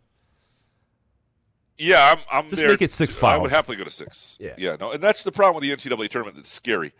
Like I was talking to a friend before the game, and he was like, "Is that high knees doing the game?" And I was like, "That's what you want, though, high knees, because you want familiar refs." And a lot of times, the challenge in the NCAA tournament is you get guys who aren't at all familiar to the Big Ten or your team, and you get you don't know how they're going to call the game, and guys struggle with that, and that's why the 5 fouls thing. I mean, maybe you do it in the NCAA tournament, get it to 6 fouls, whatever it is. You got to find a way to not let you play all year for this. Don't let a bad call or players not understanding how a ref's going to call a game impact an NCAA tournament run.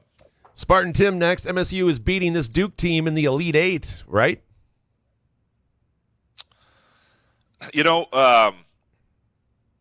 Duke looked mighty vulnerable. We'll see which of their injured guys get back. I really want to see Duke against TCU. I want to see how much of this is like they're really hampered by this, and how much is Cam Boozer said they just took those guys lightly and thought it was going to be given to them, and it wasn't. Was that wild to hear, or was it refreshing? It's refreshing. Yeah. To me, I love when people are just honest about what happened. Carson Cooper, and I don't know if he was correct or not, but he said of the UCLA game something not along those lines, but that they weren't quite as. Are you raising your voice at me? Quite as motivated. When people are honest about being human, about when you're a 1 seed and you got a bunch of young guys and you're playing a team called Siena, and all of a sudden, these guys are playing. This is their moment, and they're in for the fight, and you find yourself in trouble, and you have to work out of that. Like, is that because your level is dipped, or is that because you just overlooked somebody? And I think we find that out the next game. Spartan Tim, who's going to tell Magic his tweets are ass? Or has it gone on so long it's now a thing and we'll miss it when he's gone? You can't. Who does Magic have around him to tell him that something's ass? I don't think he has anybody, because you'll get disinvited from the yacht and all that shit. I'd be like, oh, Magic, those are amazing. Like, it's on. Can I say it's on Cookie? Cookie should be the one. Cookie is the only one that can tell Magic, like, Magic, you're just saying the obvious shit. Like, get a little creative. This is absolutely on a spouse. That is who can do it. You're totally right. Because anybody else, it's not just the yacht. Like, if it was me, I'm trying to get the Lansing Promise fully funded. I don't need to be criticizing Magic's tweets. I want him to think, boy, I like this couch guy. He's got a great idea. But that's where I need to spend my money. Fuck the Dodgers. That's what I'm looking for. I'm not going to tell him about his tweets. Ralphie, I agree with you. Scott hitting those shots will hopefully be a good thing for him moving forward. His defense is still very good. Think he is critical to the team's success in the tournament. Nice to see nothing but net on the 2 threes, and Fort playing a lot of minutes as well. Yeah, I mean, when he short-armed, like I was sort of married to writing that little bit on Scott, and then he short-armed a shot that made you think he wasn't fully confident. But part of it sometimes is just seeing it go in, and when you're a 6'7" guard who can defend. And you're capable of hitting shots, like him being able to be on the court and be an offensive part of things is really important at Michigan State. Munfield Keg, I feel like this has been answered before, but now since I'm going to be visiting the area a lot, I'll actually pay attention. Top 5 bars, restaurants, things to do in Kalamazoo. Oh, God. Oh, man. So here's the problem. And I can, happily if you DM me, I can send you some. I know Kalamazoo. When I think of Kalamazoo, I think of 2011 Kalamazoo. Magical place. And I'm not saying it's not still. But some of my favorite places, like Food Dance and Harvey's on the Mall, and places are just no longer open. They no longer exist. And so, like, I don't feel like I am an accurate person to portray the 2026. I've been gone almost 15 years at this point in terms of being there regular. There's still some great places. Martini's still a great place. There's still, Bilbo's is like a place my wife just loves their pizza, and there used to be one in East Lansing back in the day. And there's still places, Bell's is still a cool place. There's still lots of, but then I'm happy to go through that. But there are a lot of places that don't exist that were amazing back then. Max, is High Point a real college, or is it similar to the prep schools that have popped up all over the country that are primarily focused on athletics? Their coach sure has a chip on his shoulder. Maybe nobody wants to play them because of that. They are a real college, much more so. This isn't Grand Canyon or something like that. I went down there in 2005, drove through the Appalachians, and did a story on 2 JUCO guys from Highland Community College in Freeport who were playing there. Wow. And it was, back then they were very much a low major. and they have since decided in the NIL world with their money and donors. I mean, they treat their students like gold. They do a lot of, really rich kid stuff, but that they're going to be a player here. They have an NIL budget that's just different than most mid-majors, and that's the unfair thing for Wisconsin. That's a tough matchup because there are Big Ten schools. I think every Big Ten school probably has a bigger NIL budget, but not, I wouldn't say Minnesota and Iowa are all that much bigger than I'm not exactly sure what those schools are at this point, but High Point is playing at a different level financially. But it's a real school. If you're gonna place a bet on the Firekeepers iCasino and Sportsbook, High Point in early rounds from here on forward is not bad until people realize that their roster is paid for at a different level than a lot of the other 12 and below seeds that you are seeing. Let's take a really quick break, and we come back.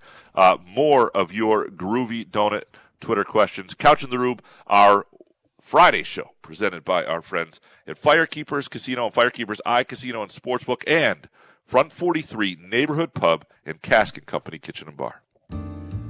Where else can you cheer on your team, enjoy a mouth-watering burger or savory sushi, sip on handcrafted cocktails, or one of 46 beers on tap? Take your game day or date night to Cask & Company Kitchen Bar or Front 43 Neighborhood Pub near Frandor. Two amazing places with one awesome blended modern American-Asian menu. Catch the game on one of 30 60-inch TVs or stop in for the all-you-can-eat lunch buffet. Enjoy happy hour or elevate your night out at Cask & Company or Front 43 on East Saginaw in Lansing. Ever wonder how comfortable you can be and how good you can look? Put on a Muskox flannel and find out. Muskox has new arrivals for this fall, including the Caper Green Grand Flannel, which even makes couch look good. Muskox is a Detroit-based flannel company that creates soft and durable flannels made to last a lifetime. They become a great partner with Couch in the Rube, not just because they make us look good and feel good, but because they're good people too, and a socially conscious company. For every $100 purchase, $10 is donated to the Alaska Wildlife Conservation. Muskox flannels are designed with 100% cotton that is ethically sourced and double brushed for softness. Feel the quality and comfort of a Muskox flannel by ordering at GoMuskox.com, where Couch in the Rube listeners can enjoy $15 off their flannel purchase with the promo code HOFF. Come enjoy irresistible, award-winning, handcrafted donuts and locally roasted coffee at Groovy Donuts. Surprise your family or coworkers with special holiday designs and flavors, or put the perfect finishing touch on an event with a custom order. Birthdays, weddings, gender reveals, our friends at Groovy Donuts are your answer. Experience the Groovy Donuts difference for yourself on Lake Lansing Road in East Lansing or in Williamston. Get more information or place an order at groovydonuts.com. If you're looking for a relaxed vibe, great food, and an outstanding beer selection, Midtown Brewing Company in downtown Lansing is your place. Enjoy their famed chicken and waffle fries, fish and chips, or any of their delicious burgers or salads. Midtown Brewing Company also offers 40-plus beers on tap, including ciders and seasonal offerings and daily happy hour specials. The spacious and cozy vibe makes Midtown Brewing Company a perfect place for a beer with a friend, a work lunch, or to watch the games on its big screen TVs. If you'd rather eat at home, Midtown Brewing Company offers a terrific carryout menu and free delivery on orders of $20 or more. Visit MidtownBrewingCompany.net or stop by 402 South Washington in downtown Lansing for the Midtown Brewing Company experience. Please like and subscribe to the Couch in the Rube YouTube channel. Also download podcast episodes wherever you get your podcasts. For sponsorship opportunities, email Jason at couchandtherube.com.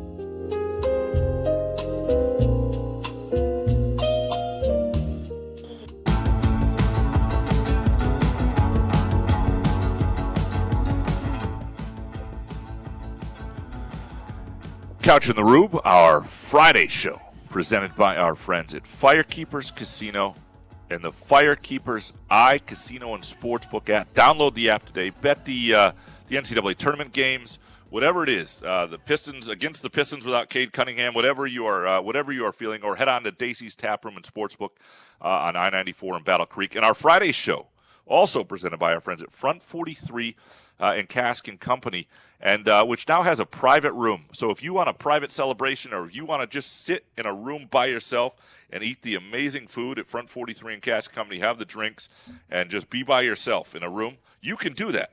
go to caskandcompany.com, give them a call, and let them know you'd rather or you'd like to rent the private room, or make a reservation for you and anyone else at caskandcompany.com, one of the best reservation systems around. Kurt from Chicago next. Am I the only one who would love to see a Rick Pitino versus Tom Izzo Elite Eight matchup? I know most Spartans hate Pitino, but how can you not respect what he's done in 2 years at St. John's, at age 73 no less? And I love that Pitino wears a suit on the sideline. I'm tired of coaches in dry-fit quarter zips. A lot of people like the suits. Yeah, I mean, it would be a classic. I think, if Pitino, I mean, first of all, I think Michigan State would much rather face St. John's than Duke, even this diminished version. And that'll be very interesting because I think there's a real chance that's the Sweet 16 matchup. Obviously, Michigan State has its own issues getting through, Louisville and UConn or whatnot. But, yeah, it would be that would be certainly a media darling primetime game. Shep next. If I said you were the George Blaha of sports podcasters, would I win a gift card? My God, Shep, if we had one. Yeah, we have some gift cards to From 43 and Cask and Company, which are going to be part of the package, by the way, for the winner from the Couch in the Rube bracket challenge contest, men's and women's, along with some gifts from teacups.org. We're getting Teresa's getting the sweatshop working, getting the 12-year-olds and dwarfs going at it, and what? Probably sounded more offensive. I don't know. What who's working in T's sweatshop? Is No, you're sitting in that. No, I don't have no idea. Dwarves. Okay. Is that PC? Sorry. You get away with that on Blue Sky, saying dwarves? I have to fix that in post. 12-year-olds, this guy. Josh in East Grand Rapids next. Graham, really insightful column on Spartan Ventures. Is it worth underscoring that the bulk of Greg Williams' $401 million, $301 million is a structured long-term pledge to MSU and not actual hard cash MSU has already received? I think most grads and fans wrongly assumed he literally wired all $401 million to MSU back when this was first announced. Correct me if I'm wrong. The $301 million pledge will not be a lump sum and is not legally binding. The first installment of the pledge is scheduled for late 2027.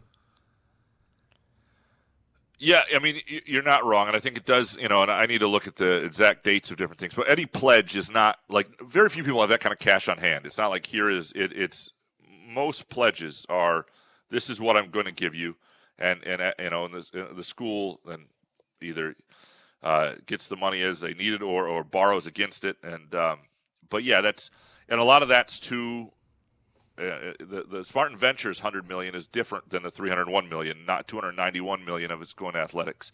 I think there's probably more to do on explaining what goes where and how that all looks. But that's part of the reason I did the piece. Is that my sense was, one, I'd wanted to do that for a while, and they offered it, but also my sense was that people sort of thought there was this lump that was then just going to play for point guards, and that's how it works. And I think the other thing that's going to be interesting in this next year is to watch how programs do NIL and rev sharing, right? You still have to – every roster that was built this past year, for the most part, was built before the rev share. So, you didn't have these limitations with the House settlement, which came into effect at the beginning of July. You had that, but you also had sort of unlimited NIL through collectives or whatever you wanted to do it. And a lot of schools are still going to do that stuff. But if you're truly playing by the book, there's a lot less money next year. And so it'll be very interesting to see what that looks like and whether schools are accusing each other of cheating and all that good stuff. Do you think people really thought that the Williams family just Venmo'd or Zelled the $401 million or billion, whatever the fuck million? I mean, come on.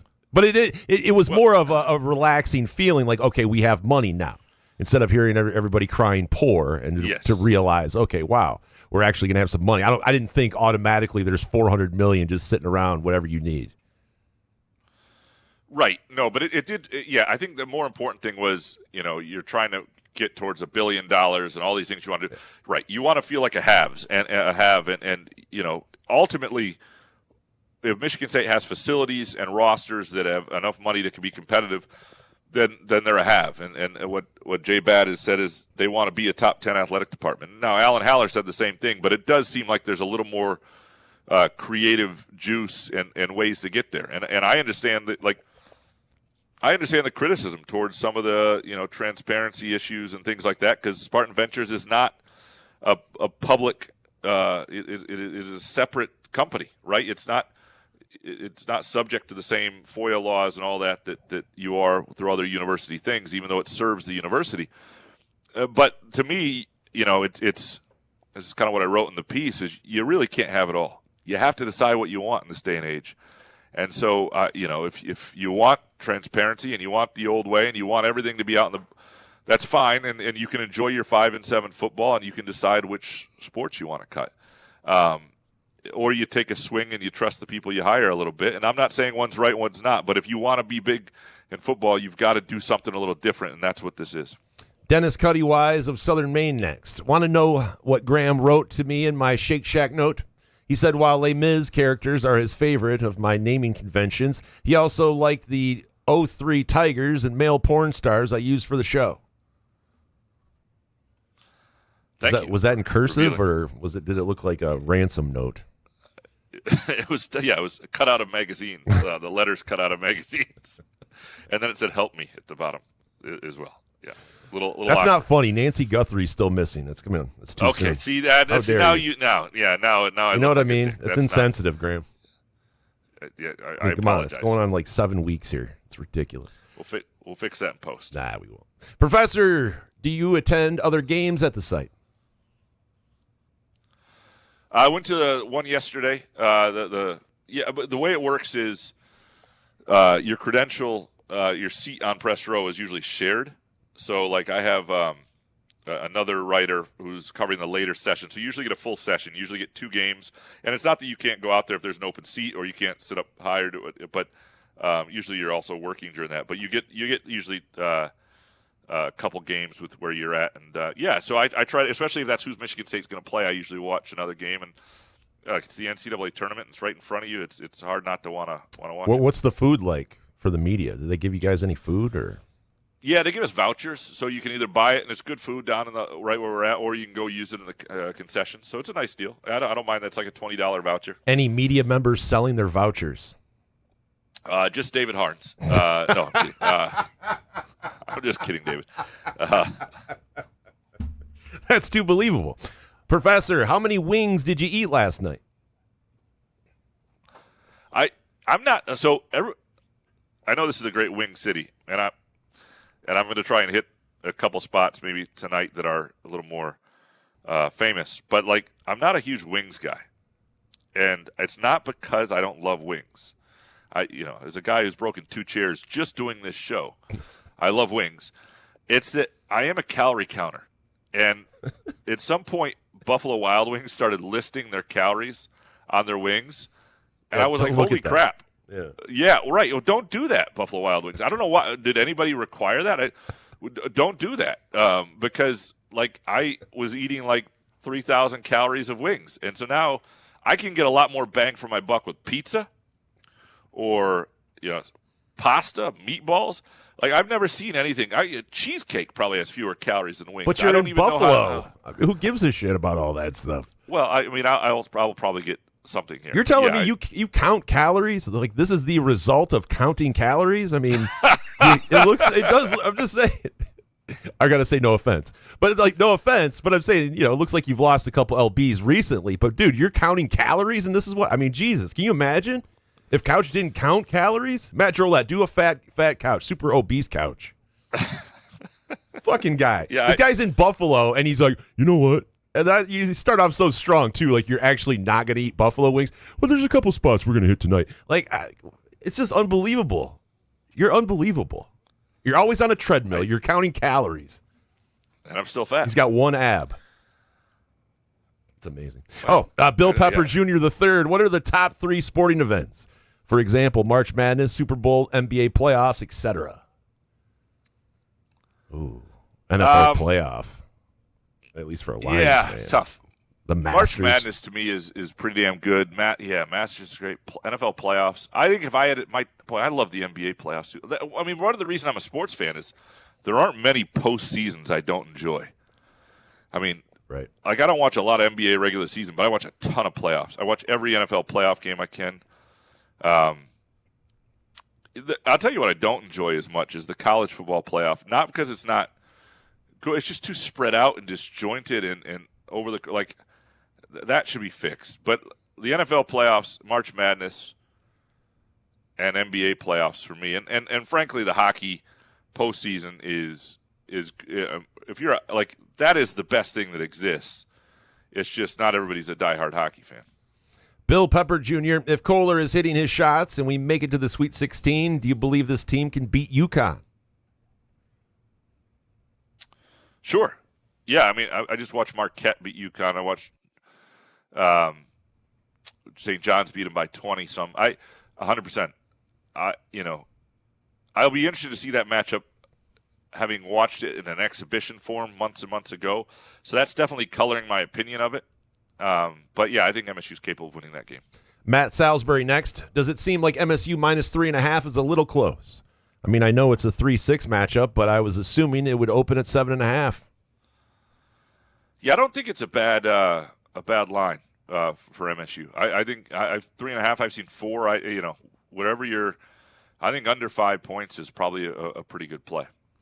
Matt, do you think holding Louisville to 11 or less threes will be good enough? I know that's a lot, but I'm banking on MSU making 8 or 9.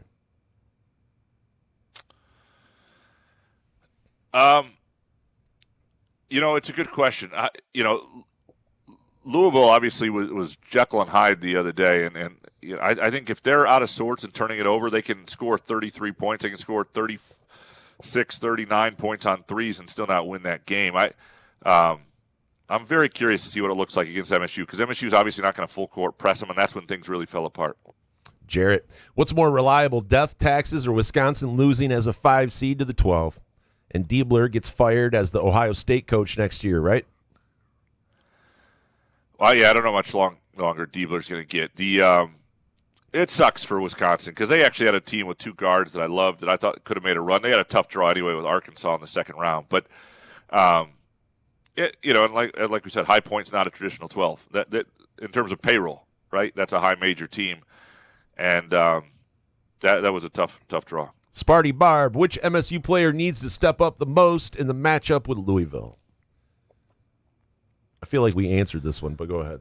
Yeah, we kind of did it. You can go a lot of different ways with it, but Jordan Scott would be big. But when they get great games from Scott and Ward, they're a different team. And to the previous one about Greg Gard, Wisconsin, like the numbers are bad. Like he is underachieved in the postseason. There's no question about it.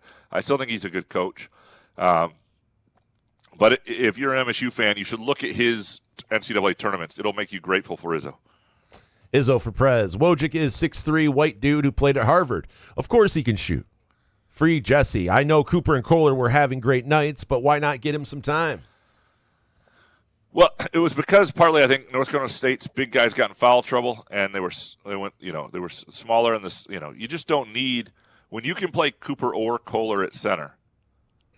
And you have Cam Ward playing well. You don't need him, right? And I think now he came in and hit a 3, and he was playing hard in garbage time. And I wrote a story about him sitting down with him the other day because I think he's an important piece of this program moving forward. But sometimes you get caught behind people. Like Kurt Tang could have played on a good team last year. He wouldn't have been a huge player, but he could have been a role player. But they had so many guards, and he wound up being the 11th man in a 10-man rotation. It's just matchup-wise, you only need Jesse McCullough against teams that have multiple big guys playing together. Izzo for Prez. Do only Kohler, Cooper, and Scott's parents attend games? Why don't we ever see Fears or Carr's family? Yeah, I mean, you see other families there. I think that they're the ones that people photograph and tweet about, I guess, and they're more. Jeff Kohler is somebody who's very present, right? He's got the shirt on. He's willing to do podcasts. He's a very he's out there. People know who he is, and he's become a personality and a big part of the program. And I think that's been kind of cool. And obviously, Jordan Scott's mom's well known, and so I think those two things, they're seeing people understand who they are when they're there. But you see other families around all the time. Some dude, this is an important series of questions about the smells of Illinois basketball. Brad Underwood must smell like your Uncle Earl of Brile Cream and Smokes. Does anyone know what Brile Cream is anymore? Couch, have you been close enough to Illinois' Eastern European players to smell their BO? Seems like they stink. I have not. I do wonder about it, but I have not been close enough to tell the really... people at home what Brile Cream is. I don't know. Let me look it up. Oh. Do you know what Brile Cream is? Okay, hold on one second. I said tell the people at home. This is what I see. Everybody stops and they're staring at me. I got passion in my pants. It's a classic alcohol-free hairstyling cream used since 1928 for providing a light, glossy hold and conditioning without stickiness. Best for slicked back styles. This is a Pat Riley deal. Pat Riley knew what this was. Yeah, absolutely. Brile Cream. He didn't stink. Pat Riley didn't stink, though. There's no way.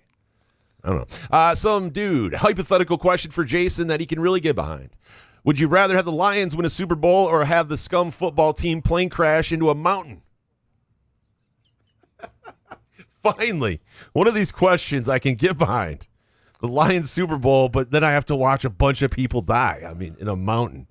No, it's or. You don't have to do either. It's not. Oh, I want the Super Bowl. So you have to choose it. Yeah, I got to pick the Super Bowl. I mean, I'm picking the Super Bowl, but then I would have to witness what happened. No, that's not what he's saying.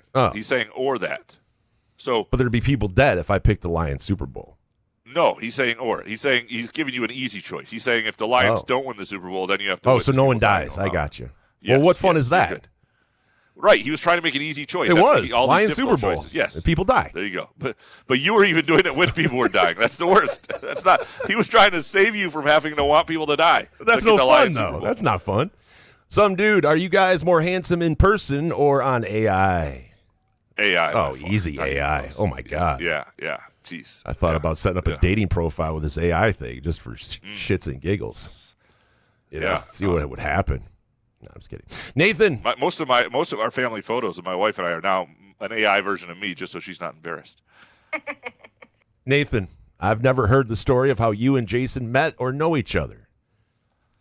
Grinder. Yeah, I swiped left, and I was like, "Oh, look at this guy. Oh my God, I'm definitely not gay." Yeah, I was on top of. You want to do a podcast? I saw Jason.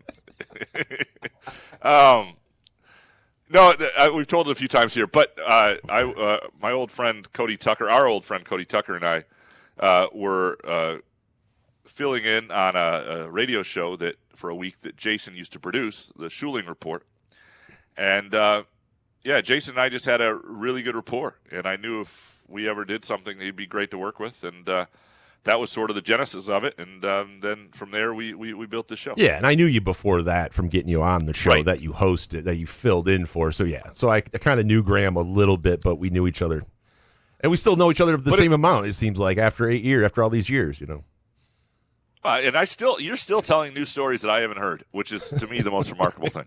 I know, it's wild. Nathan, who is your least favorite MSU media member at post-game pressers, events, etc., and why is it David Harns?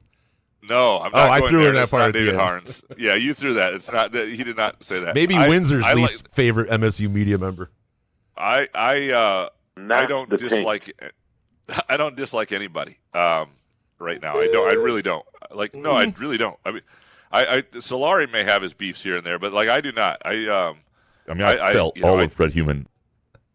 I try to enjoy everybody's company. I think it's a good crew. I think it's a good crew of people. There's nobody right now. I had my moments with Hondo back in the day, and Hondo became somebody who entertained me toward the end, but there were some moments way back when where some of his made-up stories ended up leading to more work for me back in the day when I was in Kalamazoo. So that was a little bit annoying. But I don't think there's anybody. There have been people over time that have sometimes irked me. There's nobody I'm going over to everybody who covers MSU is pretty much here. Not quite everybody, but most people. There's nobody I'm like, I don't want to see that guy. Or I don't want to see that person. That doesn't, so it's a pretty good crew right now. Nathan, over under 3.5 minutes for Wojcik on Saturday.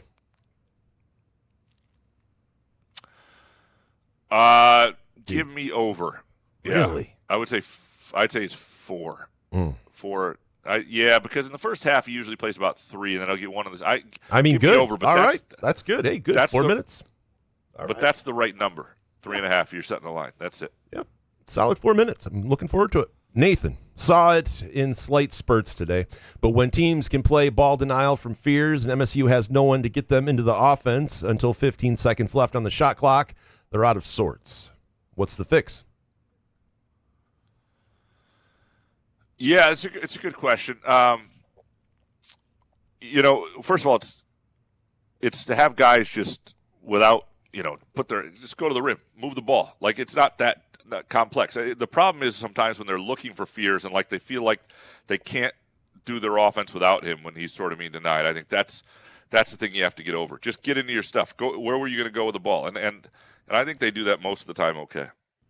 Matty B, MSU opens at 3.5 wins for football. Why are people surprised? When you get most of your transfers from community college, what do you expect? The program will have to pay up if it wants to be relevant again.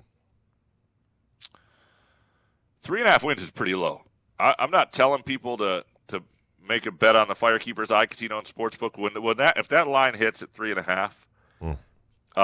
I would. I mean, that's really low. That's Jonathan Smith low. That's below Jonathan Smith low. Yeah, he never did that poorly. Yeah. So why? They've been below that once, and that was Mark D'Antonio's 3-9 year, once since Perlis. So think about that. The odds that they're going to go 3-9, I think are pretty slim. Pablo Ciccone, when Graham says a quick after some things is creeping in is one of my favorite things of the show. It's warm, inviting, feels like a muskox. Well said. Yeah.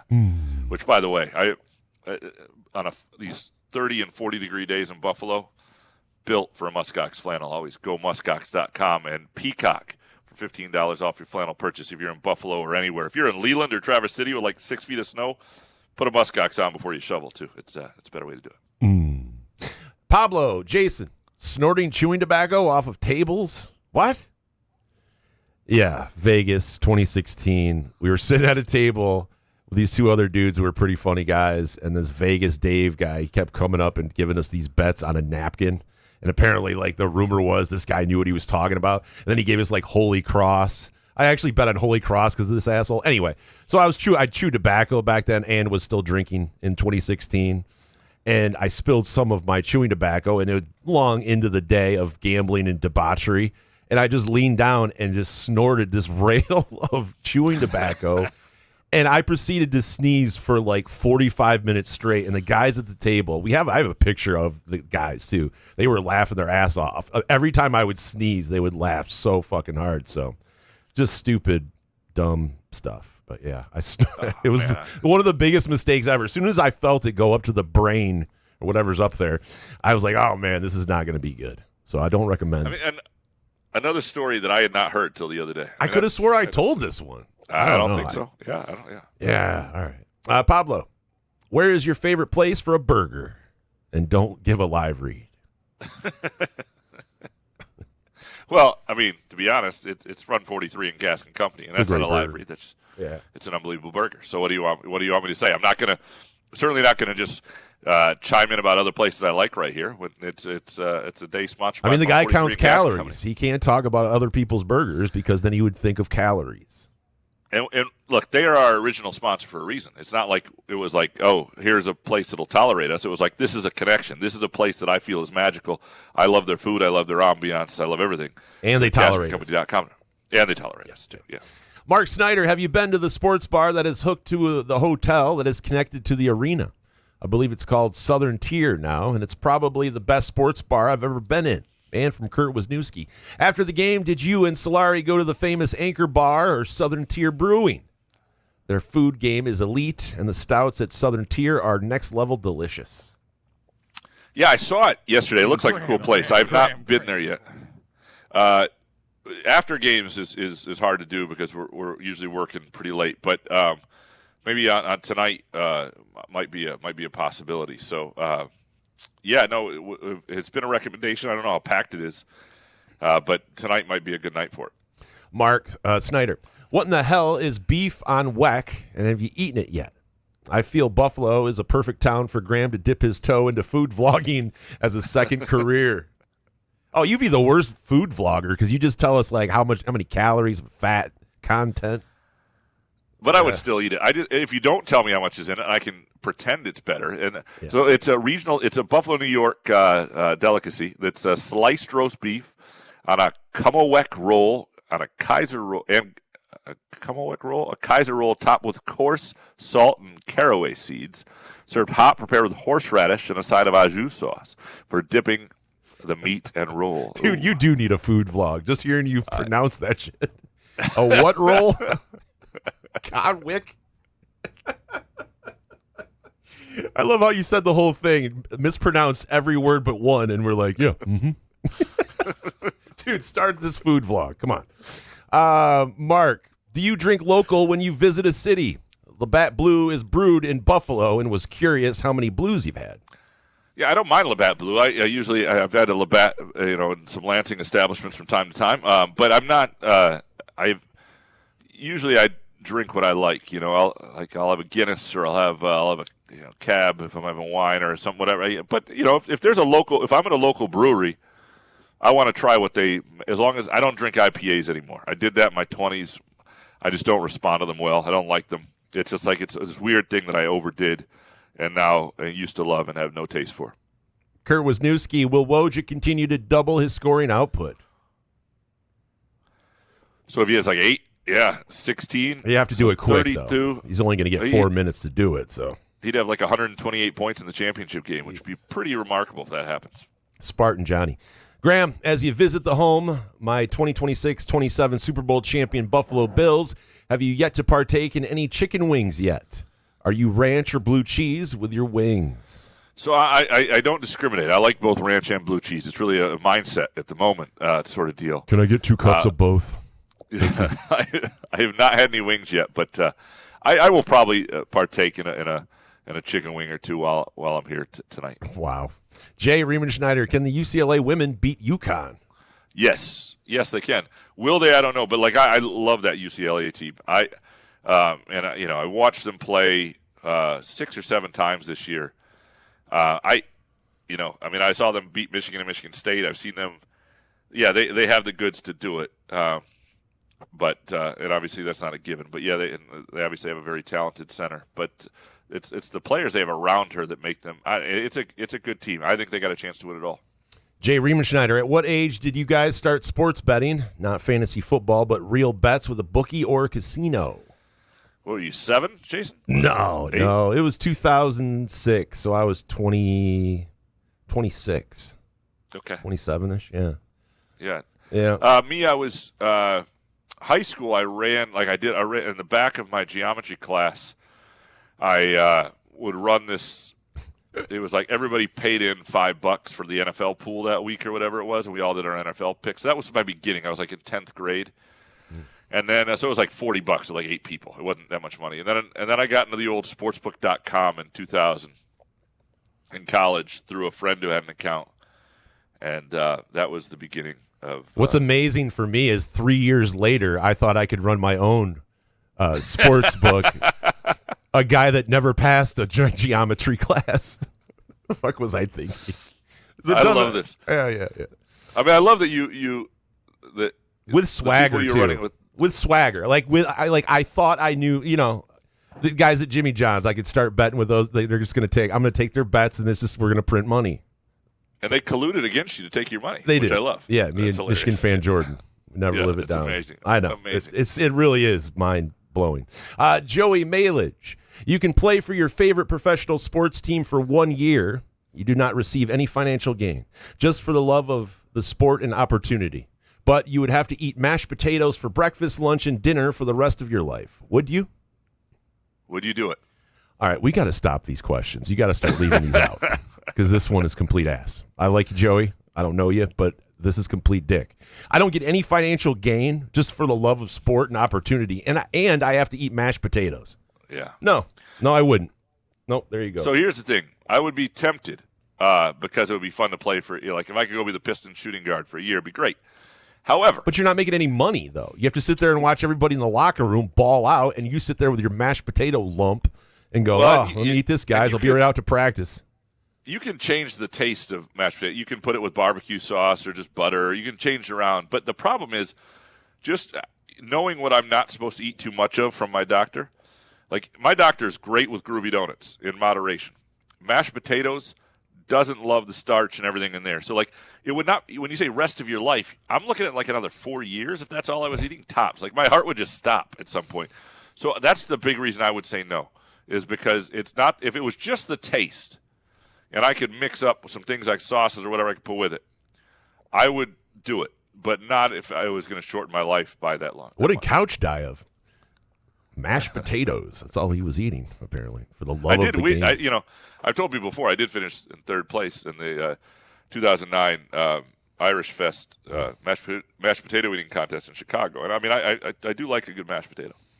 I need a video or a picture of that. Couch on fire. Are Detroit fans snake bit with the loss of Larkin and Cunningham? Playoff implications.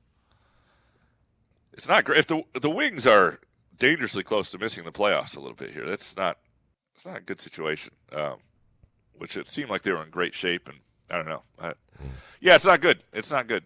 The Cunningham deal though is really big. They have to get him back in time for the playoffs, or the season's just going to end horribly. Couldn't we just say, though, like chest injury? Do we have to hear collapsed lung? I mean, it sounds so awful. Dude, I heard that. I'm like, is he going to die? You know, I'm like, I know I don't know. Collapsed lung just sounds terrible. Dave Lakin, if the Red Wings don't make the playoffs, will Steve Yzerman resign or will Chris Ilitch fire him? I don't know. But he probably shouldn't come back if they don't make it again. At some point, you have to make the playoffs, right? And it feels like Yzerman would have had his chance to put a roster together and just hasn't done it. Yeah. I mean, Ilitch would probably just say, like, let him resign to save a little face, I guess. Dave, why can't the men's college basketball bracket pools, like the Couch and the Rube contest, include the 4 play-in games? Is it because there's 2 less days to prepare our brackets? That's part of it, and it's just not. I mean, I guess in the online ones, they should be able to do it, but like that's a big part of it. And this is why the expanding of the bracket and the tournament makes no sense. The reason it's a major sport and a major event, March Madness, is because so many casual people join in and care and have fun with the brackets. It's really cool. The diehards love it, and the casuals love it, and there aren't many events that are just like that, right? And if you mess with the size of the bracket and the length of it, and you have to have your brackets in by Tuesday, you lose some of this stuff. And that's why they don't do it right now. And right now, it's 68, you can kind of ignore the play-in games. You get to 76, 78, you can't do it anymore. Fitz didn't know next. How long would it take Jason to smoke 2.1 pounds of weed? Oh, the Alabama guy. It's absolute bullshit. What happened? The guy, dude from Alabama got arrested. Yeah. They busted into his apartment. He had 2.1 pounds, and he said that it was for his own use, which I defend that. I mean, that's like what, 34 ounces of weed?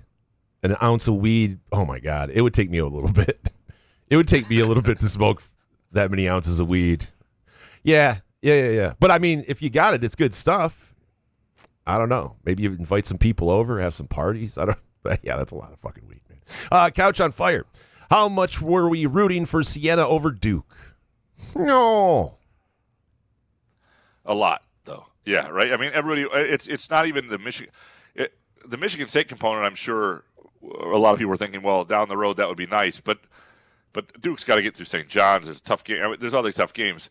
The idea that another 16 seed could beat a 1 and then it would be Duke, I think, was pretty appetizing to a lot of people. In this terrible time of the country and everybody disagreeing, I feel like hating Duke, as long as you're not a Duke fan, is, you can come together and hate Duke together, no matter who you are. Yeah. Matt C., now that Doug Wojcik got to live out his dream and see his son score points in the NCAA tournament, we can put him on ice now for Trey Fort the rest of the way, right? And from Max, Trey Fort. From Max. Oh, sorry. Max. Sorry. Trey Fort clearly isn't afraid to take his shot. He also looked pretty good on defense and is always engaged on the bench. Why not give him more time? Well, he is getting more time. And I think he's taking advantage of his opportunity. I would be surprised if it doesn't continue. I don't think it's matchup dependent at this point. I think Izzo is liking what he sees from him. And that's, good for Trey Fort. He's ending his career well. He's a. And now to the first part of your question, Wojcik's going to keep playing. Back to the white elephant in the room. They don't want to deal with the white elephant in the room. Mojo Jojo is Trey Fort, the oatmeal player that became, like the story itself, an overnight legend with that performance. Boy, if the oatmeal story is a legend, it's infamous. I don't know if it's a legend. Yeah, we might have to play that again sometime soon. It's a summer one. Yeah. It's a summer one. Hey, we got nothing to talk about. Here's a terrible oatmeal story on repeat. Mojo Jojo, did Graham give Michael Patrick Shields COVID from his coughing fit Monday on Mike? Is that why he still hasn't been on the show to present his Michael Patrick Shields Moments of Momentous March Madness, sponsored by Quality Dairy? The people deserve answers, Graham. I don't know. I don't listen. I mean, I think the chair's still intact there. I'm in Buffalo. I'm a healthy. I was not sick. I just had a little bit of a coughing fit, but I have been completely healthy. So I cannot completely. speak for Mr. Shields. I don't know about completely, but I'm healthy. Yeah, I have no. Jake Hawkins, what's next for Dwayne Stevens, and why couldn't he make it work as the head coach at Western Michigan? I don't know what's next for him, but I think it has. Look, every place right now is a challenge. Western is getting a new arena, which will help. They have some old money, but they don't have great money, and he couldn't keep his best players. And I think in a different era, he would have been fine there. And so I think, you got to get somebody who can they're going to have to fundraise more and maneuver. And I don't know. It's hard. It's hard. It's hard to be a mid-major coach. Doesn't mean you're not a good coach. That's the challenge these days. It's hard to build anything at that level. Next one from the Hawk. I know this is a little old, but thoughts on the whole Jerome Tang situation. Him criticizing transfer players after his K-State roster was filled with them that beat Michigan State in the Sweet 16, and K-State letting them go. Yeah, I mean, they had a horrible record since that day. It had been completely downhill, and he picks the roster, and it hadn't worked. I mean, I don't think they could keep him. I mean, the idea that they weren't going to pay him, though, and they were going to do some sort of, fire for cause when cause is losing or criticizing this, that's ridiculous. We don't have enough time for all of that. Yeah, you can't do that. They're going to owe him every cent. Yeah, they're going to owe him every cent. Jake, how does the Pistons' outlook seem now in your view with the recent news about Cade Cunningham? And how does a basketball player suffer from a collapsed lung? I don't know, but I don't want one. Like, I'm terrified of that. I don't know. How do you know you have it, and what does that feel like when you're trying to breathe? I don't know. It's not good.